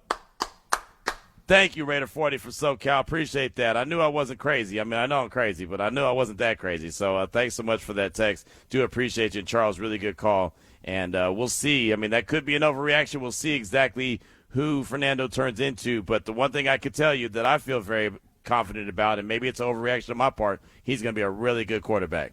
I do believe he's going to be a really, really good quarterback. 702-365-9200. We do want to continue to hear from you, and we'll do that in a hot minute. But first, Ari, let's go ahead, since we are going inside the Raiders locker room. Let's hear from Jack Bech. It's only a couple minutes, but Brandy Flores and a couple others caught up with Bech after the game. Obviously, he had that touchdown catch, and he became, 3rd and Bech on last night. I know it's preseason, but you made quite a big contribution today. How good did it feel to just be out in the field, being able to produce like that? Yeah, it felt good to just come out here and be the best for the teammates that we can be. Obviously, we didn't get the job done. We want to come out here and win tonight. That's our goal. It doesn't matter if it's preseason. We want to come out here and win games. So, we just need to be better, but it was definitely fun just being out there with all the guys tonight and be able to make a few That plays. touchdown pass that you caught, that was a tight window. What did you see from Fernando during that drive? I think Fernando, just from the time he got here to now, just the amount of poise that he has now, being able to go through all his reads and just see the field super clearly the way he saw it in college. He's gotten so much better, and he's only going to continue to grow because he's one of those guys who won't let himself not grow. You've talked a lot about taking a big jump, especially coming into year 2, especially with maybe some of the things that obviously you didn't get the win like you guys wanted to, but what were some things that happened during the game that you saw from yourself where you're like, okay, the hard work I put in the offseason is paying off slowly? Yeah, again, I think it's just everybody, out there just kind of putting everything together. Something I was saying, we were all kind of saying before the game was we put in so much work this whole offseason, really starting at the end of January. So now it's time to just go out there on the field, let it rip, just really have fun and just play loose. And like I said, just let it go and go balls to the wall. How important was it for you to personally to get that production just to back up the work that you've done? Yeah.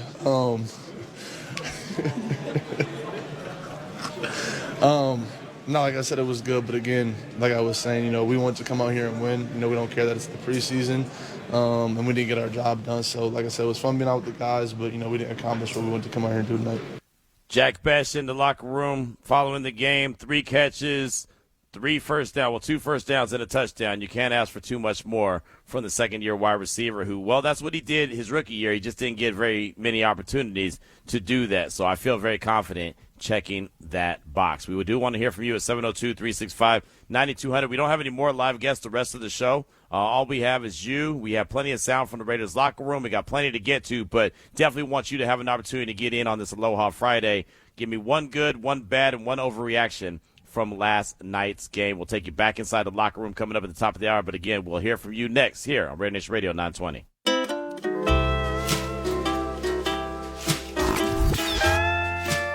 It's Aloha Friday on Unnecessary Roughness, brought to you by Zippies. Here we are closing out hour number 2 of the show on this Aloha Friday. Brought to you by Zippies. It's Unnecessary Roughness, RaiderNation Radio 920. We'll take you inside the Raiders locker room coming up at the top of the hour. Mike Washington had that big run. You'll hear what he had to say post-game. And, again, got a lot of sound from inside the locker room, so we'll try to get in as much as possible. But we also want to hear from you. And got a lot of really good patient callers waiting, so we'll definitely get to all of you at 702-365-9200. We'll start out in San Carlos with my guy, Scott. Scott, welcome to the show. What's on your mind? Hey, aloha, Q. Hey, aloha, brother. How you doing? I'm good, thanks. Yeah, so, I don't really care too much about outcomes in the preseason. Only thing I was worried about is getting out of there healthy. So for me, that's definitely the good from last night. As far as what we saw, the good, I think, I knew Washington Jr. could run, but that gave me a lot more confidence in the depth, the running back position. And as we've talked about before, to me, I think the ability to run the ball and get him in third and manageable is really the key this year, no matter who the QB is. So that was the good for me. The bad for me was you cannot give up 15 straight completions. I don't care if it's preseason, especially to Minshew. I know he's a competent professional quarterback, but still, that was a little concerning. I know, Max was out. We didn't have a great pass rush, and there's lots of reasons for that, but that would be in the bad category. Mm-hmm. And then I guess my overreaction, you can probably guess. I was like, just start Malik. Just get Benson out there with the ones, man. What are we doing? But no, that was I think it was a really good first step. And like I said, when I turned off the broadcast and hadn't heard anybody who's gotten hurt, that to me, that was all I needed to see last night. So, but yeah, man, you have a great rest of your day. I know you got a lot of people waiting, so I'll get off the radio here, but you have a great Friday and go Raiders. Great call, Scott. It's always great to hear from you. And yeah, health is big. That definitely is a big good. Right? Big good is that they got out of there relatively healthy, right? Because, again, that's always a concern, especially in a preseason game. It's one thing to get, some bumps and bruises or banged up in a game that matters, in a game that goes to the record book. But in a preseason game, you never want to suffer any kind of injuries. I even saw Jeremiah Love leave the game yesterday with a little bit of a sprained ankle, but they say he's going to be okay. But that just goes back. I mean, that's their guy. Like, make no mistake, he's going to be a star. Make no mistake, he's going to be a star. Between his size, his speed, his catching ability, his running ability, he is a bona fide star. And the last thing they need is for him not to be healthy. Because if he ain't healthy, the rest of that team's going to go womp, womp, womp, right? I mean, they're already going to be the worst team in that division. But if you don't have that guy, oh, man, you're cooked. There's no doubt about that. Let's go back out to the phone lines at 702-365-9200. Let's talk to our guy, the Money Man, Money Mitch. Welcome to the show. What's on your mind? Aloha, Q. All right, Aloha, brother. How you doing on this Aloha Friday? My grandson's testing my patience. I know that's right. I know that's right. Oh. Just the opposite I tell him I was doing.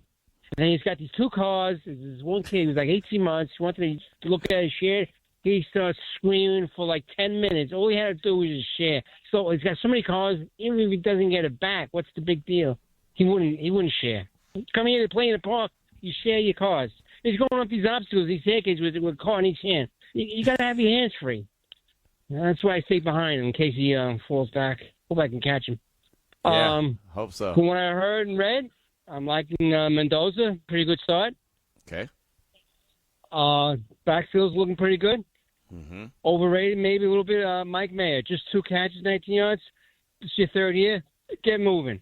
And one guy, I know the defense didn't play well, but one guy I like, make great game, Kieran Crawford. 4 tackles. Pretty good game, pretty good start, so I'm thinking he'll be in rotation, I hope. And he missed a few tackles. I'm sorry?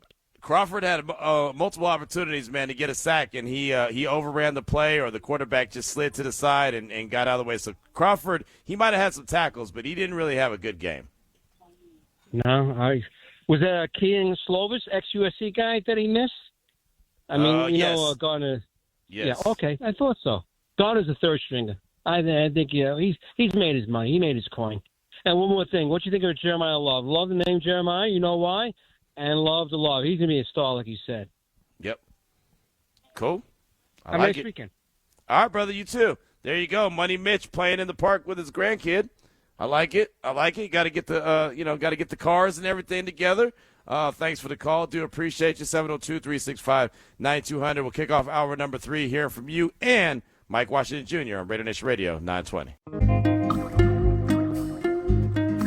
It's Aloha Friday on Unnecessary Roughness, brought to you by Zippies. Pleased with what Mike did. Mike did some good things. Just like he practiced. I think was the same player that we've seen in practice. Had a big run, and just got to keep giving him more options as preseason goes.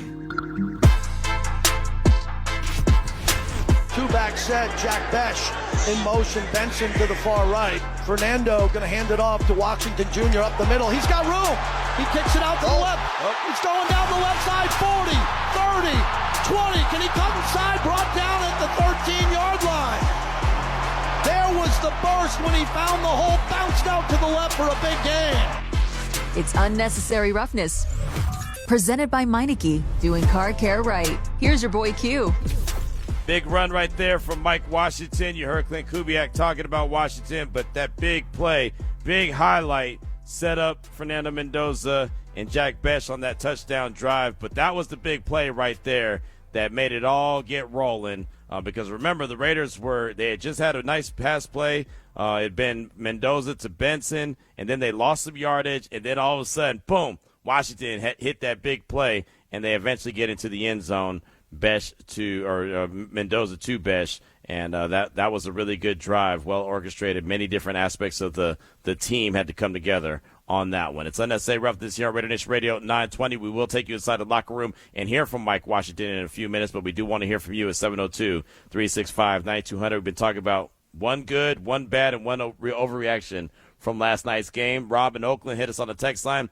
Good, the players that could benefit from a confidence boost right now got it. Big Mike, Bech, and Fernando. Bad, each of these kickers has potential to single-handedly lose us 3 games this season. Overreaction, Jermod McCoy gave up plays. He's been recovering for quite some time.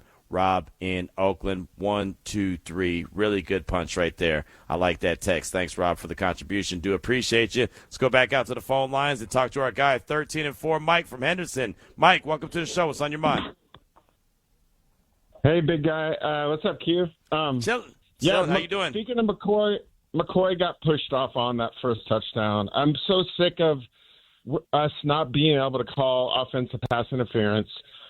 We need to get that back, and we need to get that in the game, Q. That's what these guys do, though. That's what these guys do. Like, you have to know that's coming.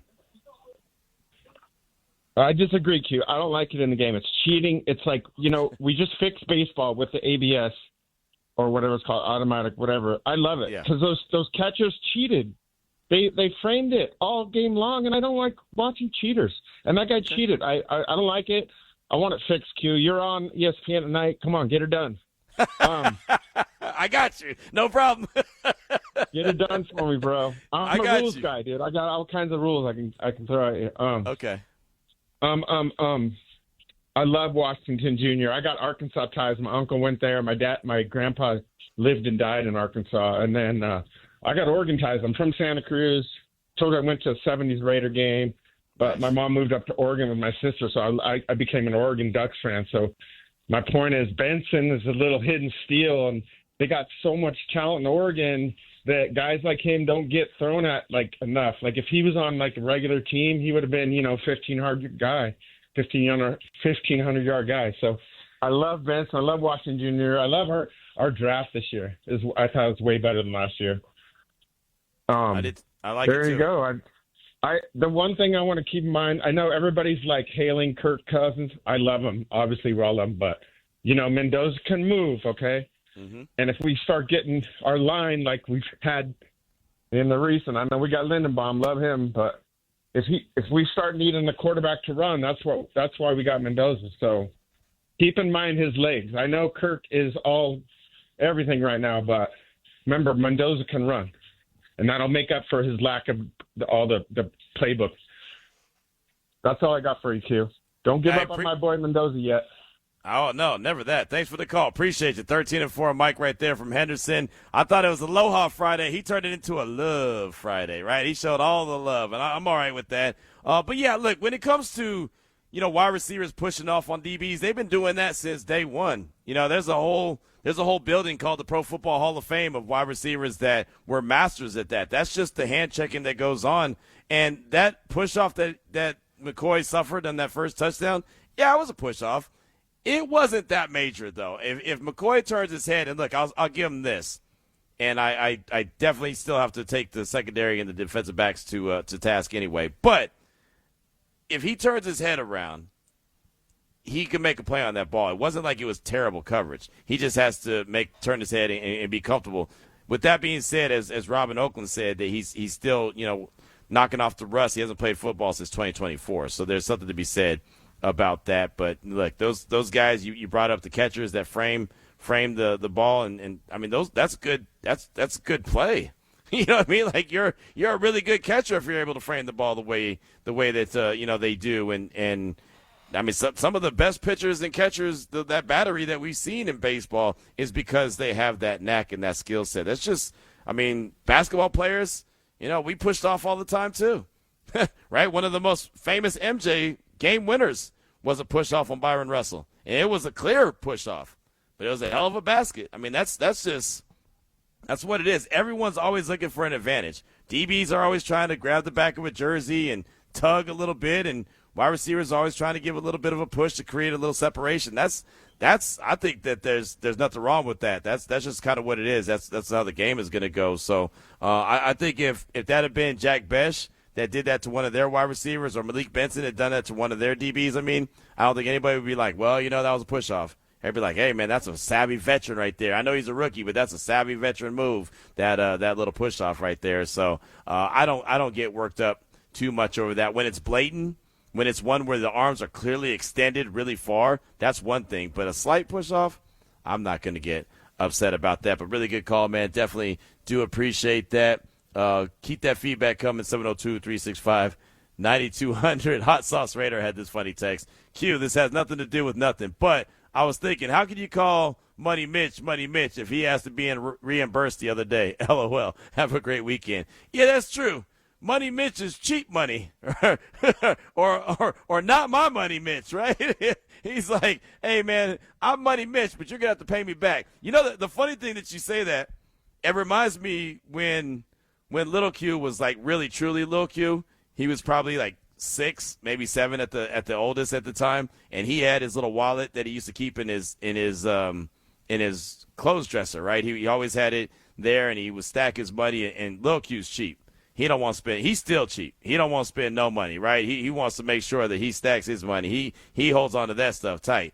But I was low on gas money, so I was like, oh, I get paid tonight, so let me go. I'll get $20 from him real quick, and then I'll pay him back tonight. Probably give him $25 or whatever. Why did that boy count his money before we left for school? That boy, he said, Dad, I got a problem. I was like, what? I can't find $20. I was like, oh, I grabbed that $20 for gas. Dad, I was like, no, I'll pay it back to you tonight. Man, I'm not. He was so mad. I ain't going to get that money back. I was like, yeah, you will. Well, why wouldn't you get it back? I'll pay it back to you tonight. I was like, it's just, it's whatever. That boy was so mad. That's Money Mitch right there talking about reimburse. I'm thinking to myself, boy, I'd have put a roof over your head, man. Look, I'm driving your stinking behind the school, man. That little $20 ain't going to be nothing. And you're going to get some money on top of that.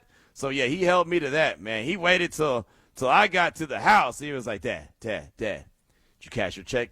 I was like, yeah, boy, I always cash my check. You got that $25? I was like, I only borrowed 20, but you said you were going to give me 25. I was like, you know what? Here, take 30. Take 30 and go tell someone who gives it to him.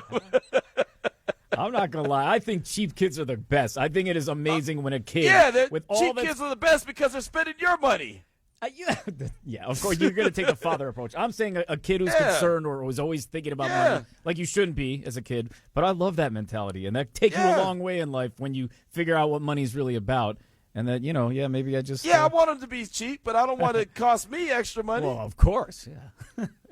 Nah, I don't want to spend that. How about you spend it? Oh, okay. Thanks, boy. Thanks. 702-365-9200. Keep that feedback coming. Give me one good, one bad, and one overreaction from last night's game. Before we get to your calls and texts, I do want to take us back inside the Raiders locker room and hear from the guy that had the big play that helped set up a touchdown, Mendoza to Jack Bech. That would be one, Mike Washington Jr. Start off by taking us through that run. What was that feeling like for you? What did you see? Well, first thing first, I thank my Lord and Savior Jesus Christ. Without him, I wouldn't even be here. But that run was just, we went draw, I believe. And, it just hit perfectly. Literally, just like how it hit in practice, it hit like how it did in the game. The feeling, I guess, again, you've broken off big runs before. How was that different? Is that something you felt on the sidelines after? How do you describe that? It was electrifying. It's kind of like how Fernando said. It's like, your first day, going back to school. Playing your first game. I know it's a preseason game, but it's my first game. And being able to break a long run like that in my first game is dope. Especially being able to have success on your guys' drives like you guys did. Yeah. How important was that for you guys, young rookies, being able to come in and participate a lot in this game? Well, we definitely needed it. First experience ever. My personal, I've never been to an NFL game at all, so this is my first ever NFL game that I've been to. But we definitely needed it as rookies, being able to get out there and get that experience against, players who've been playing in other, first-year players also. Were there nerves at all? And at any point were they shaken off, maybe in that giant run? Yeah, so leading up to the game, I wasn't nervous, but once I touched the field, I was super nervous. Then I got my first touch. I got hit. I guess I had my welcome to the NFL moment on that flat route, got hit. But, yeah, the nerves kind of went away after that. But was there a lot of pain or just kind of just sudden shock on that one? It was a shock. I didn't see him coming at all. I should have sat. I broke out when I shouldn't have. I should have just sat it, but I ended up breaking out when they were in zone, and I should never did that. He was right there. And what did you see from Fernando, the way he was able to command the offense? I think it was right before the quarter ended. You guys were on a roll, and then the quarter ended. What'd you see from him? His poise. He had, I talked to him too, great pocket awareness, great poise in the game in the moment, being able to, convert, do all those things. I feel like he played a great game. Obviously, your long run you're going to remember for a long time, but was there something else that you're really going to hold on to? Really, I just been grateful, just soaking in this moment. Not everybody could say that they put on, cleats, put on an NFL jersey, NFL helmet, and ran into, NFL stadium and, played. I'm able to say that, and I'm able to say that I did it with, my brothers out here. You hit that whole bounce left, and then you could see grass. What were you thinking when you saw the grass in front of you? Score. I was thinking score. He ended up catching up to me. But yeah, I was just thinking score. How does this help for the next time you go out into an NFL stadium and compete? Well, definitely gonna, tomorrow go back to the, to the cards and, look at the film. And that's where it all starts. See, what we did wrong as a running back room, and then also as a team what we did wrong and fix those. Feel like you guys took a step offensively as a whole? Oh, for sure, most definitely. Mike Washington Jr. there in the Raiders locker room. You heard Vince Sapienza, Brandy Flores, even Adam Hill was part of that as well, and really good stuff from him. And you could just tell he appreciated the moment, appreciated the opportunity. And how about that? First NFL game he attended is the one that he played in. That's really cool. I think that's really, really cool. And now every time he steps into another NFL stadium, he's at another NFL game.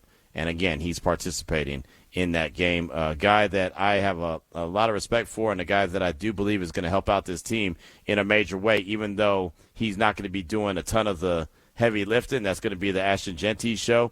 But the fact that there's not much of a drop-off, if any, when Genty's out of the game is only going to be a plus for this team moving forward. We do want to hear from you, 702-365-9200. Let's go back out to the phone lines, talk to our guys. Stay tuned. Stay tuned. Welcome to the show. What's on your mind? Hey, so I just wanted to get to your question, man. By the way, Q, how you doing, man? Are you doing all right? Everything good? I'm blessed, man. It's Aloha Friday. I'm doing good, man. How you doing? I love that for you, man. I love that for you. I'm doing great, too, man. And I'm feeling good about what I saw, even though, as a Raider fan, we've all kind of learned not to take preseason, to the bank and try to cash it. It's not a real check. It's one of those fake ones they send you in the mail, so right. Just be careful. But, no, I like what I saw with a lot of the rookies. I have a couple of good guys that I like to see. Obviously, we can start with Mendoza. It was good to see him go through some progression, go through reads. Not really something we saw from him at Indiana, I feel like, as much. So for him to go out in a preseason game, for him to be literally going through 1, 2, 3, 4 and then hitting, like, that was crazy. That was cool to see. So for him, definitely Mike Washington with the explosive run athleticism. Dude, if you go watch Mike Washington's YouTube highlights, the run that he had, those are the exact same moves that he uses. Like, this is what he does. Like, yeah. That was straight up Mike Washington. So that was also really good to see, because that's good to see from him. So, but the bad, I hate to say it, but, McCoy, boy, it was tough, man. I get he had to play in the year, so he's going to have to knock that rust off. But I felt like, a lot of those catches happened because he refused to get physical. I don't know why he wasn't using his hands more, bumping them, completely just blew off the hand fight, and it cost him. So I hope he learns from it. We'll see. But to give up what he gave up, I thought that's a tough NFL moment. So I hope he keeps his head up and, you know what I'm saying, and tries to keep fighting. But and then the indifferent, I kind of feel like with Meredith, man. Like, I don't really know what's going on with him. I felt like at guard he was a little better, but why are we still putting him at center? Like, right. After what we saw last year, and then I don't really understand it. So with the indifferent, maybe I shouldn't even put it on Meredith. Maybe I should put it on Kubiak, because, like, Kubiak and Pete are the only one to put Meredith at center. And I don't know why Kubiak is following that situation that Pete started with him at center. It don't make no sense to me. So, like, we know what he does at center. It's not really that great. And even against I don't know, whoever the nose guard is for the Browns, but I know he's not a Hall of Famer, and I know he's not a Pro Bowler. So, Meredith, we can ate up. I hate to say it, Q. I really don't want to say it on the video, but no, it's okay. You know what I'm saying? Yeah. It's just I don't get at guard. He's okay at guard. I'm sorry, he's decent at guard. He is the perfect 3 guard. If you want to have that third guard to have, I would love to have Meredith there. But why are we still trying to play him at center? I don't get. So those are my 3 good, bad, and indifference for today. But love my Raiders. It's preseason, guys. Let's not try to take it to the bank, like I said. Love you, Q. I appreciate the call, man. Stay tuned right there with us here on RaiderNation Radio 920 and giving his feedback. And, yeah, man, there's definitely some questions. There's definitely still a learning process, and I want to see how this depth in the depth chart ultimately ends up looking along that offensive line. Once they cut the roster down to 53, I think there'll be a ton of clarity. Remember, this is a 90-man roster as it stands right now. Let's go back out to the phone lines, talk to our good friend Barry. Barry and Henderson, welcome to the show. What's on your mind? Hey, double happy day for me and Raider Nation. Aloha Friday. Yes, sir. Yes, sir. I'm celebrating my 74th birthday today. Nice. Happy birthday. Look at that, man. Ari's birthday yesterday, your birthday today. My dad's birthday was on Thursday. Wednesday, I should all say. These Leos lined up here.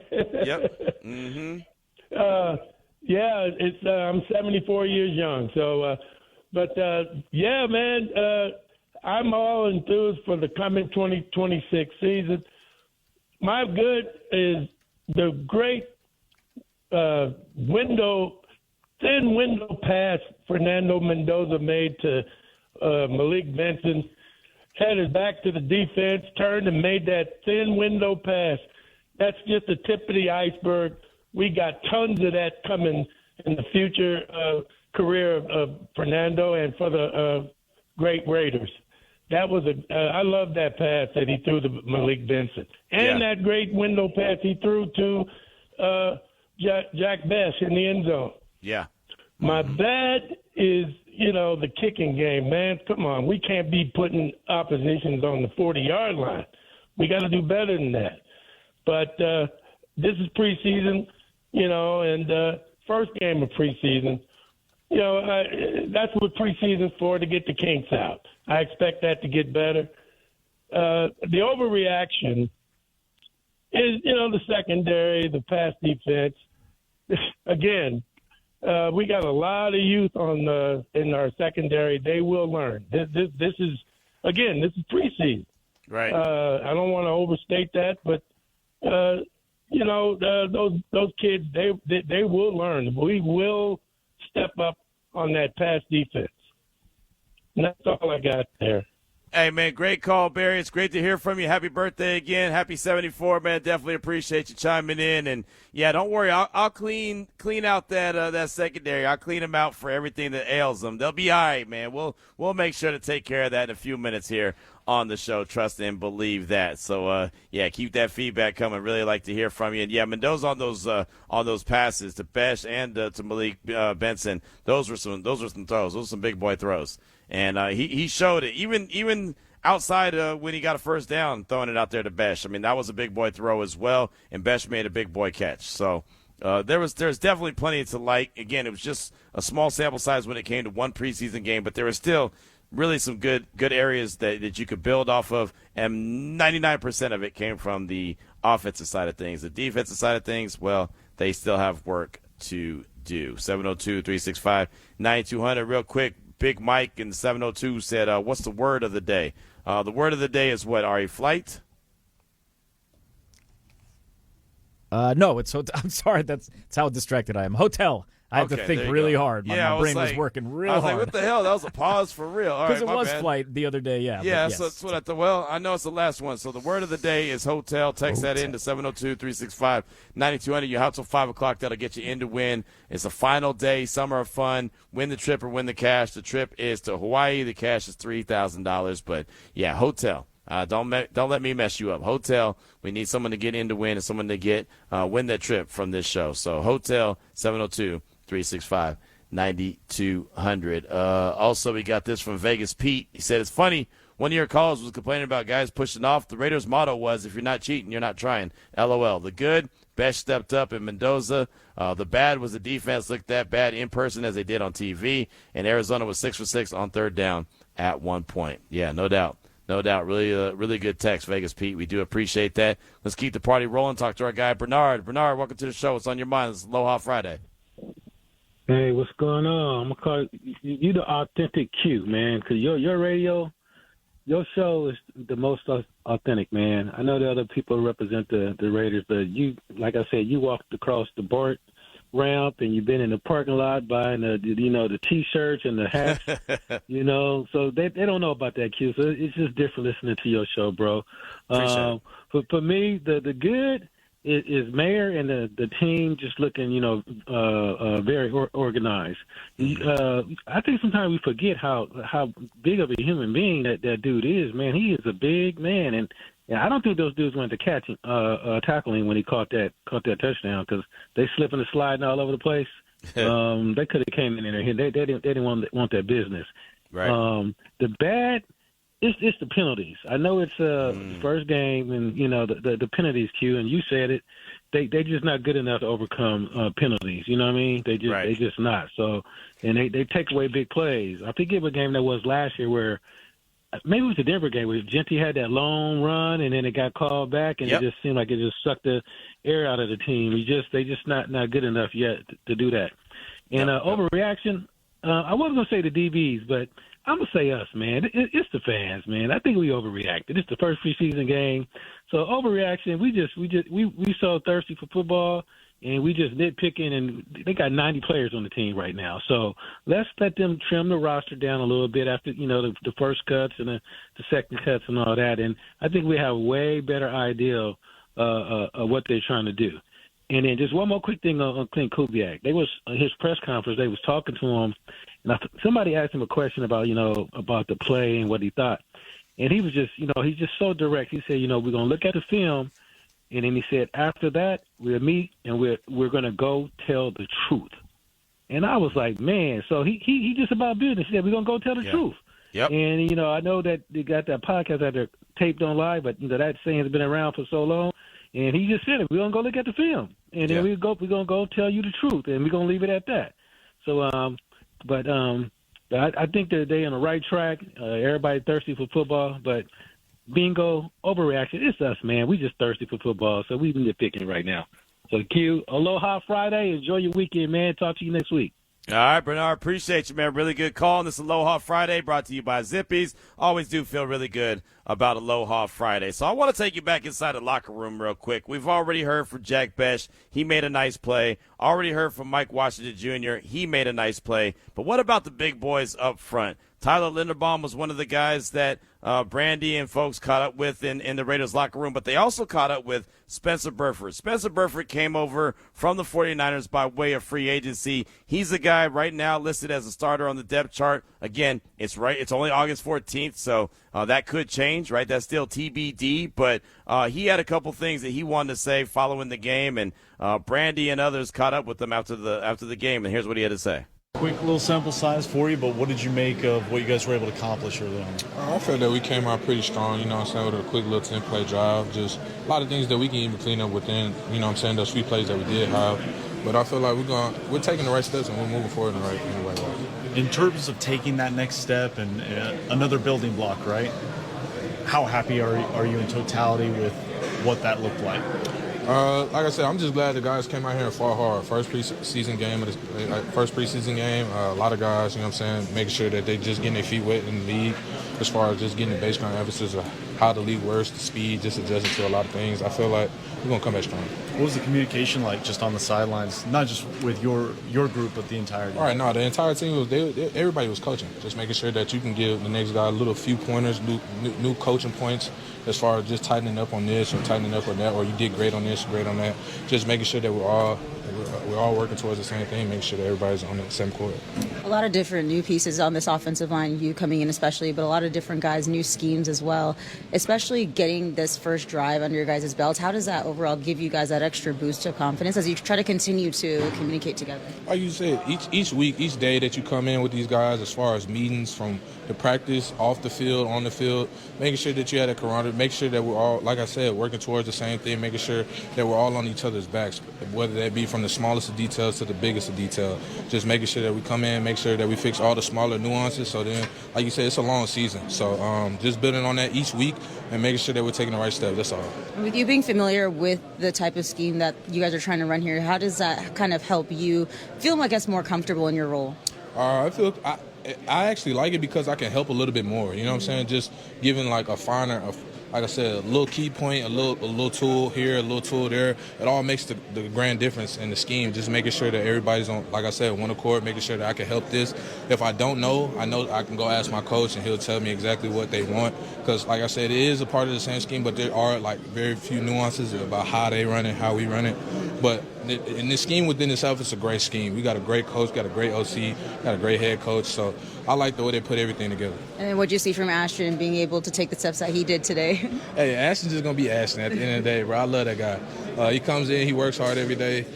He puts one foot in front of the other, and he's a great team player.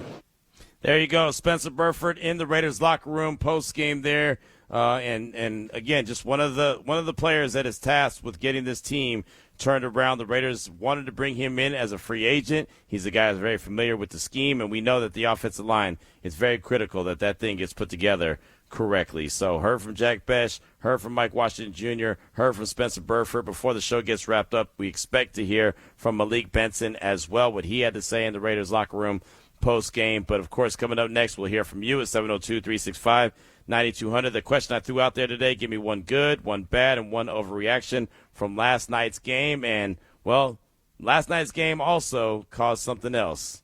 We've got to flush it. We'll do it next here on RaiderNation Radio 920. Minshew in the shotgun. Minshew looking right, throwing the same cornerback shoulder, and it is caught for a touchdown for Arizona on a beautiful back shoulder to Jalen Brooks, and another great throw by Gardner Minshew as Arizona gets another score with 17 seconds remaining until halftime. It's time to flush it on Unnecessary Roughness. Brought to you by Moonlight Plumbing. Got to give a big shout out to our folks at Moonlight Plumbing, moonlightplumbing.vegas, as they allow us to flush it around here on Unnecessary Roughness, RaiderNation Radio 920. I threw the question out there. Give me one good, one bad, and one overreaction from last night's game. And as we've collected so many calls and texts and tweets and all the feedback, and I've mentioned it multiple times, this may be an overreaction. It's okay. Sometimes overreaction is reality, but sometimes you just have to come to the front of the congregation, understand what went wrong, why it went wrong, flush it, and get back to what you need to do, putting your best foot forward. So, of course, today's flushing comes from last night's game, and in particular, the secondary. And anyone who knows me knows that's near and dear to my heart. It pains me to do that, but missed tackles and early completions and often completions for the Arizona Cardinals in the first half, 15 for 15. They had 3 touchdown passes. Jacoby Brissett was 5 for 5 in the touchdown, and our old friend Gardner Minshew 10 for 10 and 2 touchdowns.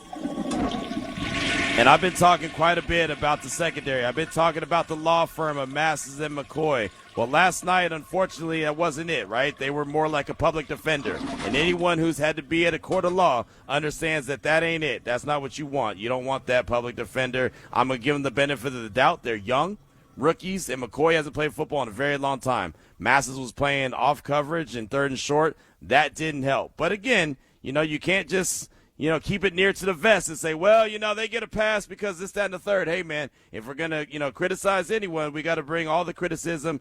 All is fair in love and war. McCoy gave up 2 touchdowns. The Cardinals recognized the coverage, who was in coverage, and they attacked. They did that to McCoy. They did that to Masses, right, with his off coverage. They realized, all right, those are some young dudes there. We're going to test them. Oh, they haven't adjusted? Okay, cool. We're going to continue to go after them. And matter of fact, Darian Porter, second-year guy, he gave up a touchdown to Maserati Marv. He did that on that early drive. Jacoby Brissett hit him in the back of the end zone, and it was real simple. Porter simply just got beat off the line of scrimmage.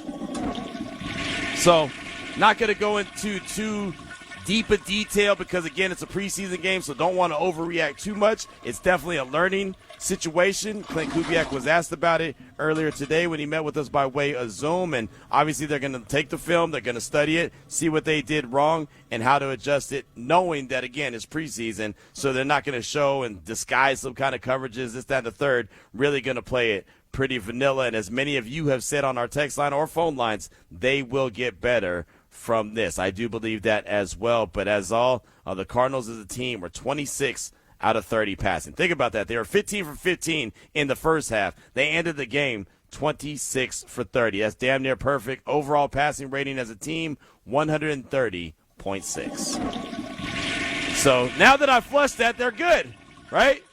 We've cleansed it. We've gotten it away with it. Sometimes they say, don't even look at the film, just throw it away.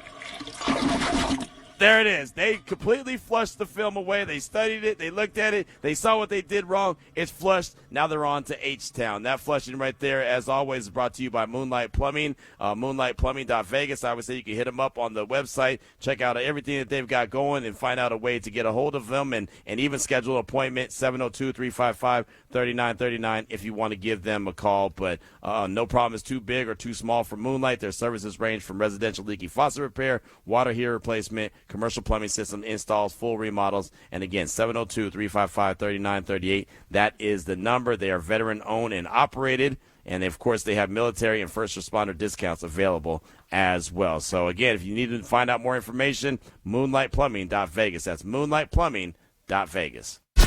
Flush It is brought to you by Moonlight Plumbing. Affordable, dependable plumbing professionals serving Las Vegas since 2016. We mean business. We mean business as well, and we do want to continue to roll with business and hear from you at 702-365-9200. Got a lot of texts I want to get to. Also want to take you back inside the Raiders locker room. We'll do that in just a little bit with Malik Benson, hear what he had to say following the game. But I got this text from Eric Q. Agree with the earlier caller regarding Meredith. Do they have any other centers on the roster? The only thing I see for a backup for Tyler Linderbaum would be JPJ. Raiders, that's Eric. So, yeah, I mean, that's something that they've got to address, right? And I don't know exactly what they plan on doing with Jordan Meredith long term, right, what their expectations are. But we've seen him at that center position, and it's not great. And I understand the reason why they wanted to put him there last year. They were saying that his body type isn't big enough to really be that guard, that his base is better for a center, but his play at center has not lived up to the billing as far as I'm concerned. Now, Rick Dennison, I give him the benefit of the doubt because he's been there, done that as an offensive line coach. He's got 4 of them things, talking about Super Bowl rings, so I'm not going to question him, and we'll have to see how it all plays out. But, again, it's a 90-man roster, so we'll see what happens as it gets closer and closer to cut-down time when they're trimming the fat and they're getting down to 53 men. Thanks so much for the text. Do appreciate you. Mark in New Jersey said the good, the first-team offense, and Mendoza looked good in his first NFL action. The bad, defense. Can't allow 5 drives with points on any level. Overreaction, Leonard, inexperienced as defensive coordinator. That's Mark in Jersey. One point that I didn't bring up when I was flushing the play of the secondary, the Cardinals didn't punt till the fourth quarter. They didn't punt till the fourth quarter. So, again, we talked about the passing game and how good they were as far as just about perfect in the passing game. The Cardinals punter was bored all the way till the end of the game. That is something that you just can't have, right? You've got to be able to – and the Raiders had chances. They had them at 3rd and long. They had them at 2nd and 15. Those are when you got to be able to really – pin your ears back and play well-disciplined defense. A lot of times they'll get them at 2nd and 15, then they'll drop back. Oh, we'll just play the sticks and keep them in front of us. And then all of a sudden they pop for like 12. On 2nd and 15, the Cardinals picked up 12. That's a lot easier to pick up 3rd and 3 than it is 3rd and 10 or 3rd and 15. And that was unfortunate. 3rd and 11. We've seen that song and dance a couple times in the past from the Raiders, haven't we? 3rd and long, and they find a way to give it up. 3rd and 11, they picked up 18.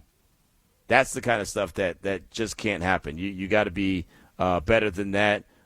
Penalties, 8 penalties, 75 yards, and tackling, missed tackles. And those missed tackles that we saw last night remind me of, and I asked Clint Kubiak about it today. He just answered it really quickly, but it's something that they've got to, as a coaching staff, figure it out because they're not tackling to the ground in training camp. They're just not, right? They're basically playing tag. Right? It's like, okay, hey, I'm in position to make tackle. Oh, I would have tackled you. Well, would you have?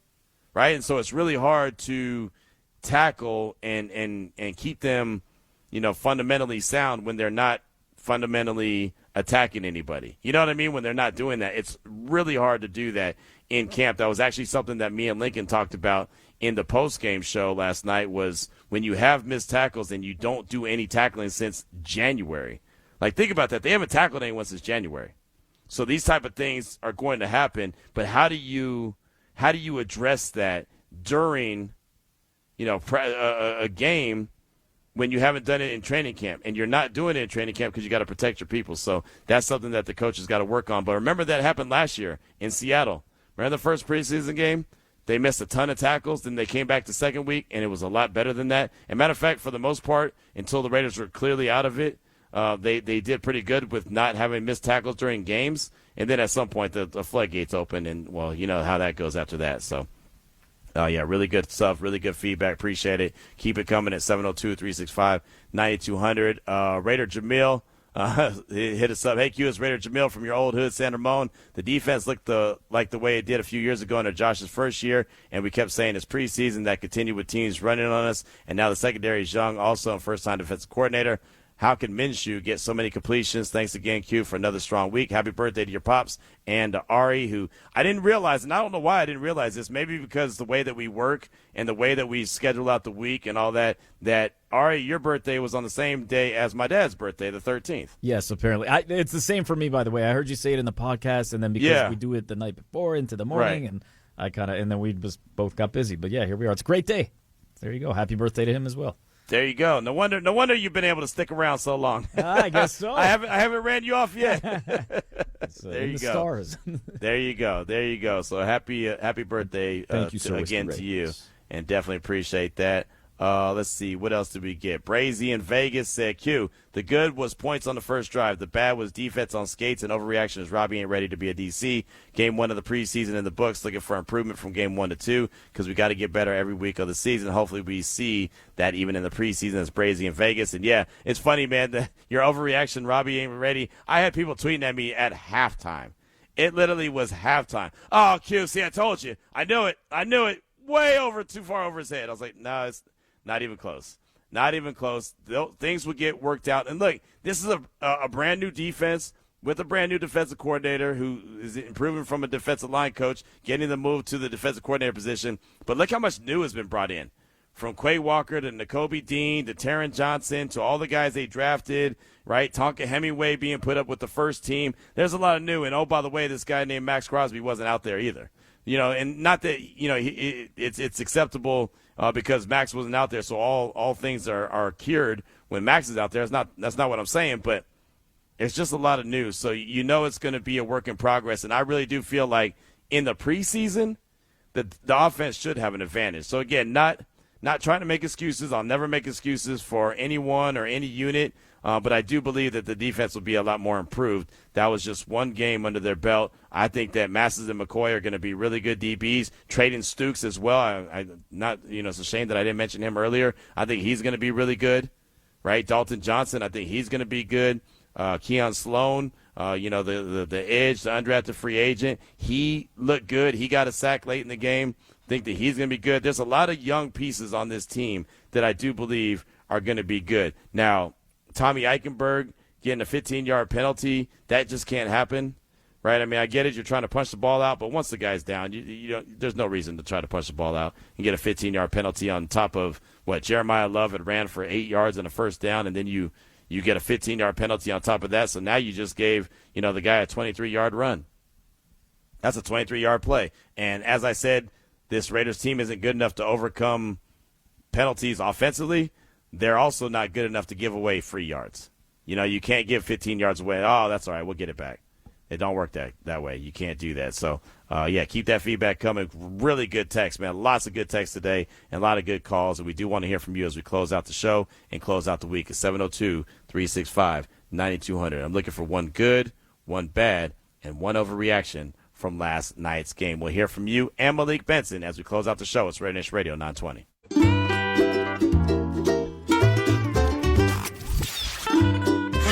Play action. Fernando looks down the middle. Benson catches it around the 40.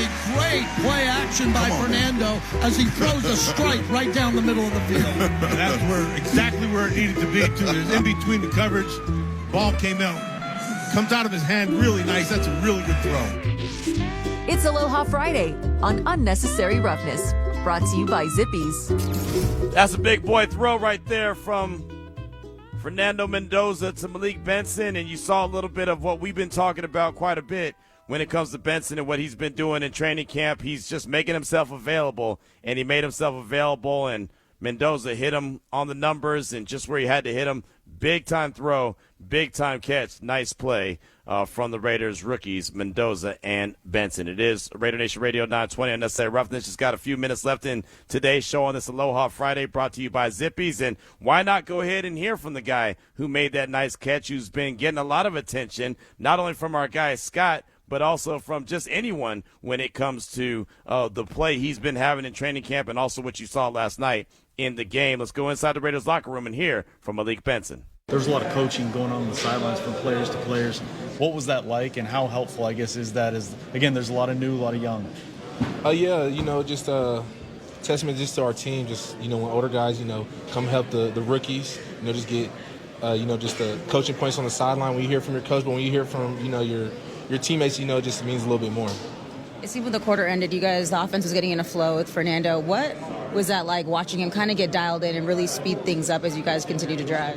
Yeah, so it's preseason, so we're just here to just get the offense going and things like that before the first game. But it's just really exciting to know that once we all let our nerves settle, we look really good out there. Obviously, your first game, were there nerves? Oh yeah, for sure, a lot of nerves. How did you kind of tap into I gotta walk in? Really, I just try to turn my nerves into excitement and just fall back on my preparation and things like that. So once I got that first catch, all the nerves, they went away. With Fernando, what did you notice from him in terms of his confidence level? He's just super confident, no matter if it was today or I feel like when you look at a guy like Fernando, he's in the building, studying late night and things like that. So then when he comes out here, he just goes out there and looks confident because he put in a lot of work. Malik Benson has all of a sudden become Fernando Mendoza's favorite target.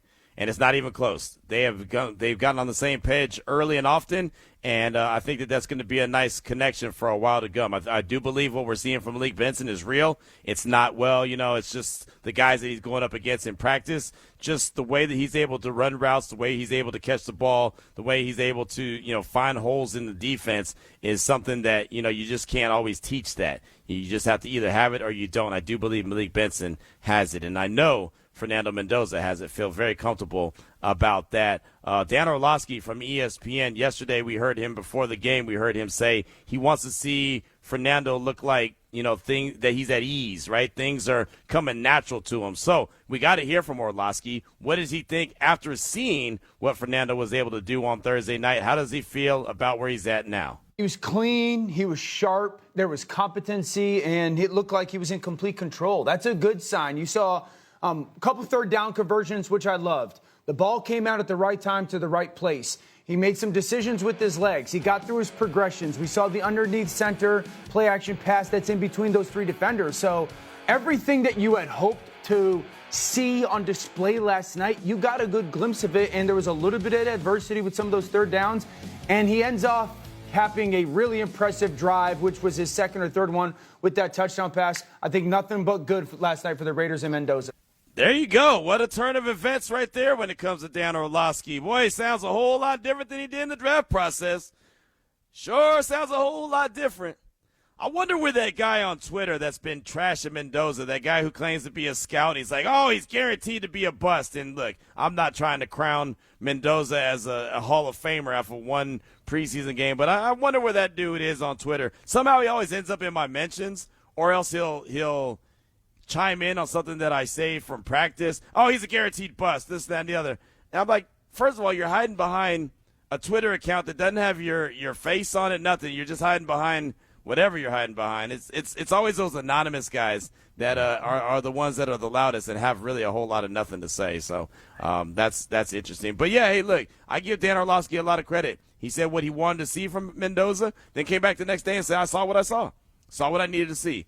I could appreciate that for sure. Sir Whiskey Ray hit us up on this Aloha Friday. He said, happy Aloha Friday, gentlemen. Great topic today. Here I go. The good, I'm rolling with our offensive line production. I have to say they look much better than I thought, and they only allowed one sack. As for the bad, our secondary. Lucky it's only one preseason game. I know they'll fix it. Overall, I knew our game plan would be vanilla since we play in them later in the upcoming season. Other than that, I had an emergency and had to cancel my Vegas trip literally last minute yesterday afternoon. I'll be in town for the season opener versus Miami with some old college buddies. Look forward to it. Thanks as always. Cheers, Sir Whiskey Ray. So hopefully everything worked out with your emergency. Well, that was fun. Little technical issue there. I think we lost Q. But y'all have a great weekend. Thanks for joining us all week long. Really fun week, and let's keep it going. Preseason game number 2 next week. Q will be live in Houston, Texas, I should say, with the Texans for the joint practice. So y'all have a great weekend. RaiderNation Radio 920.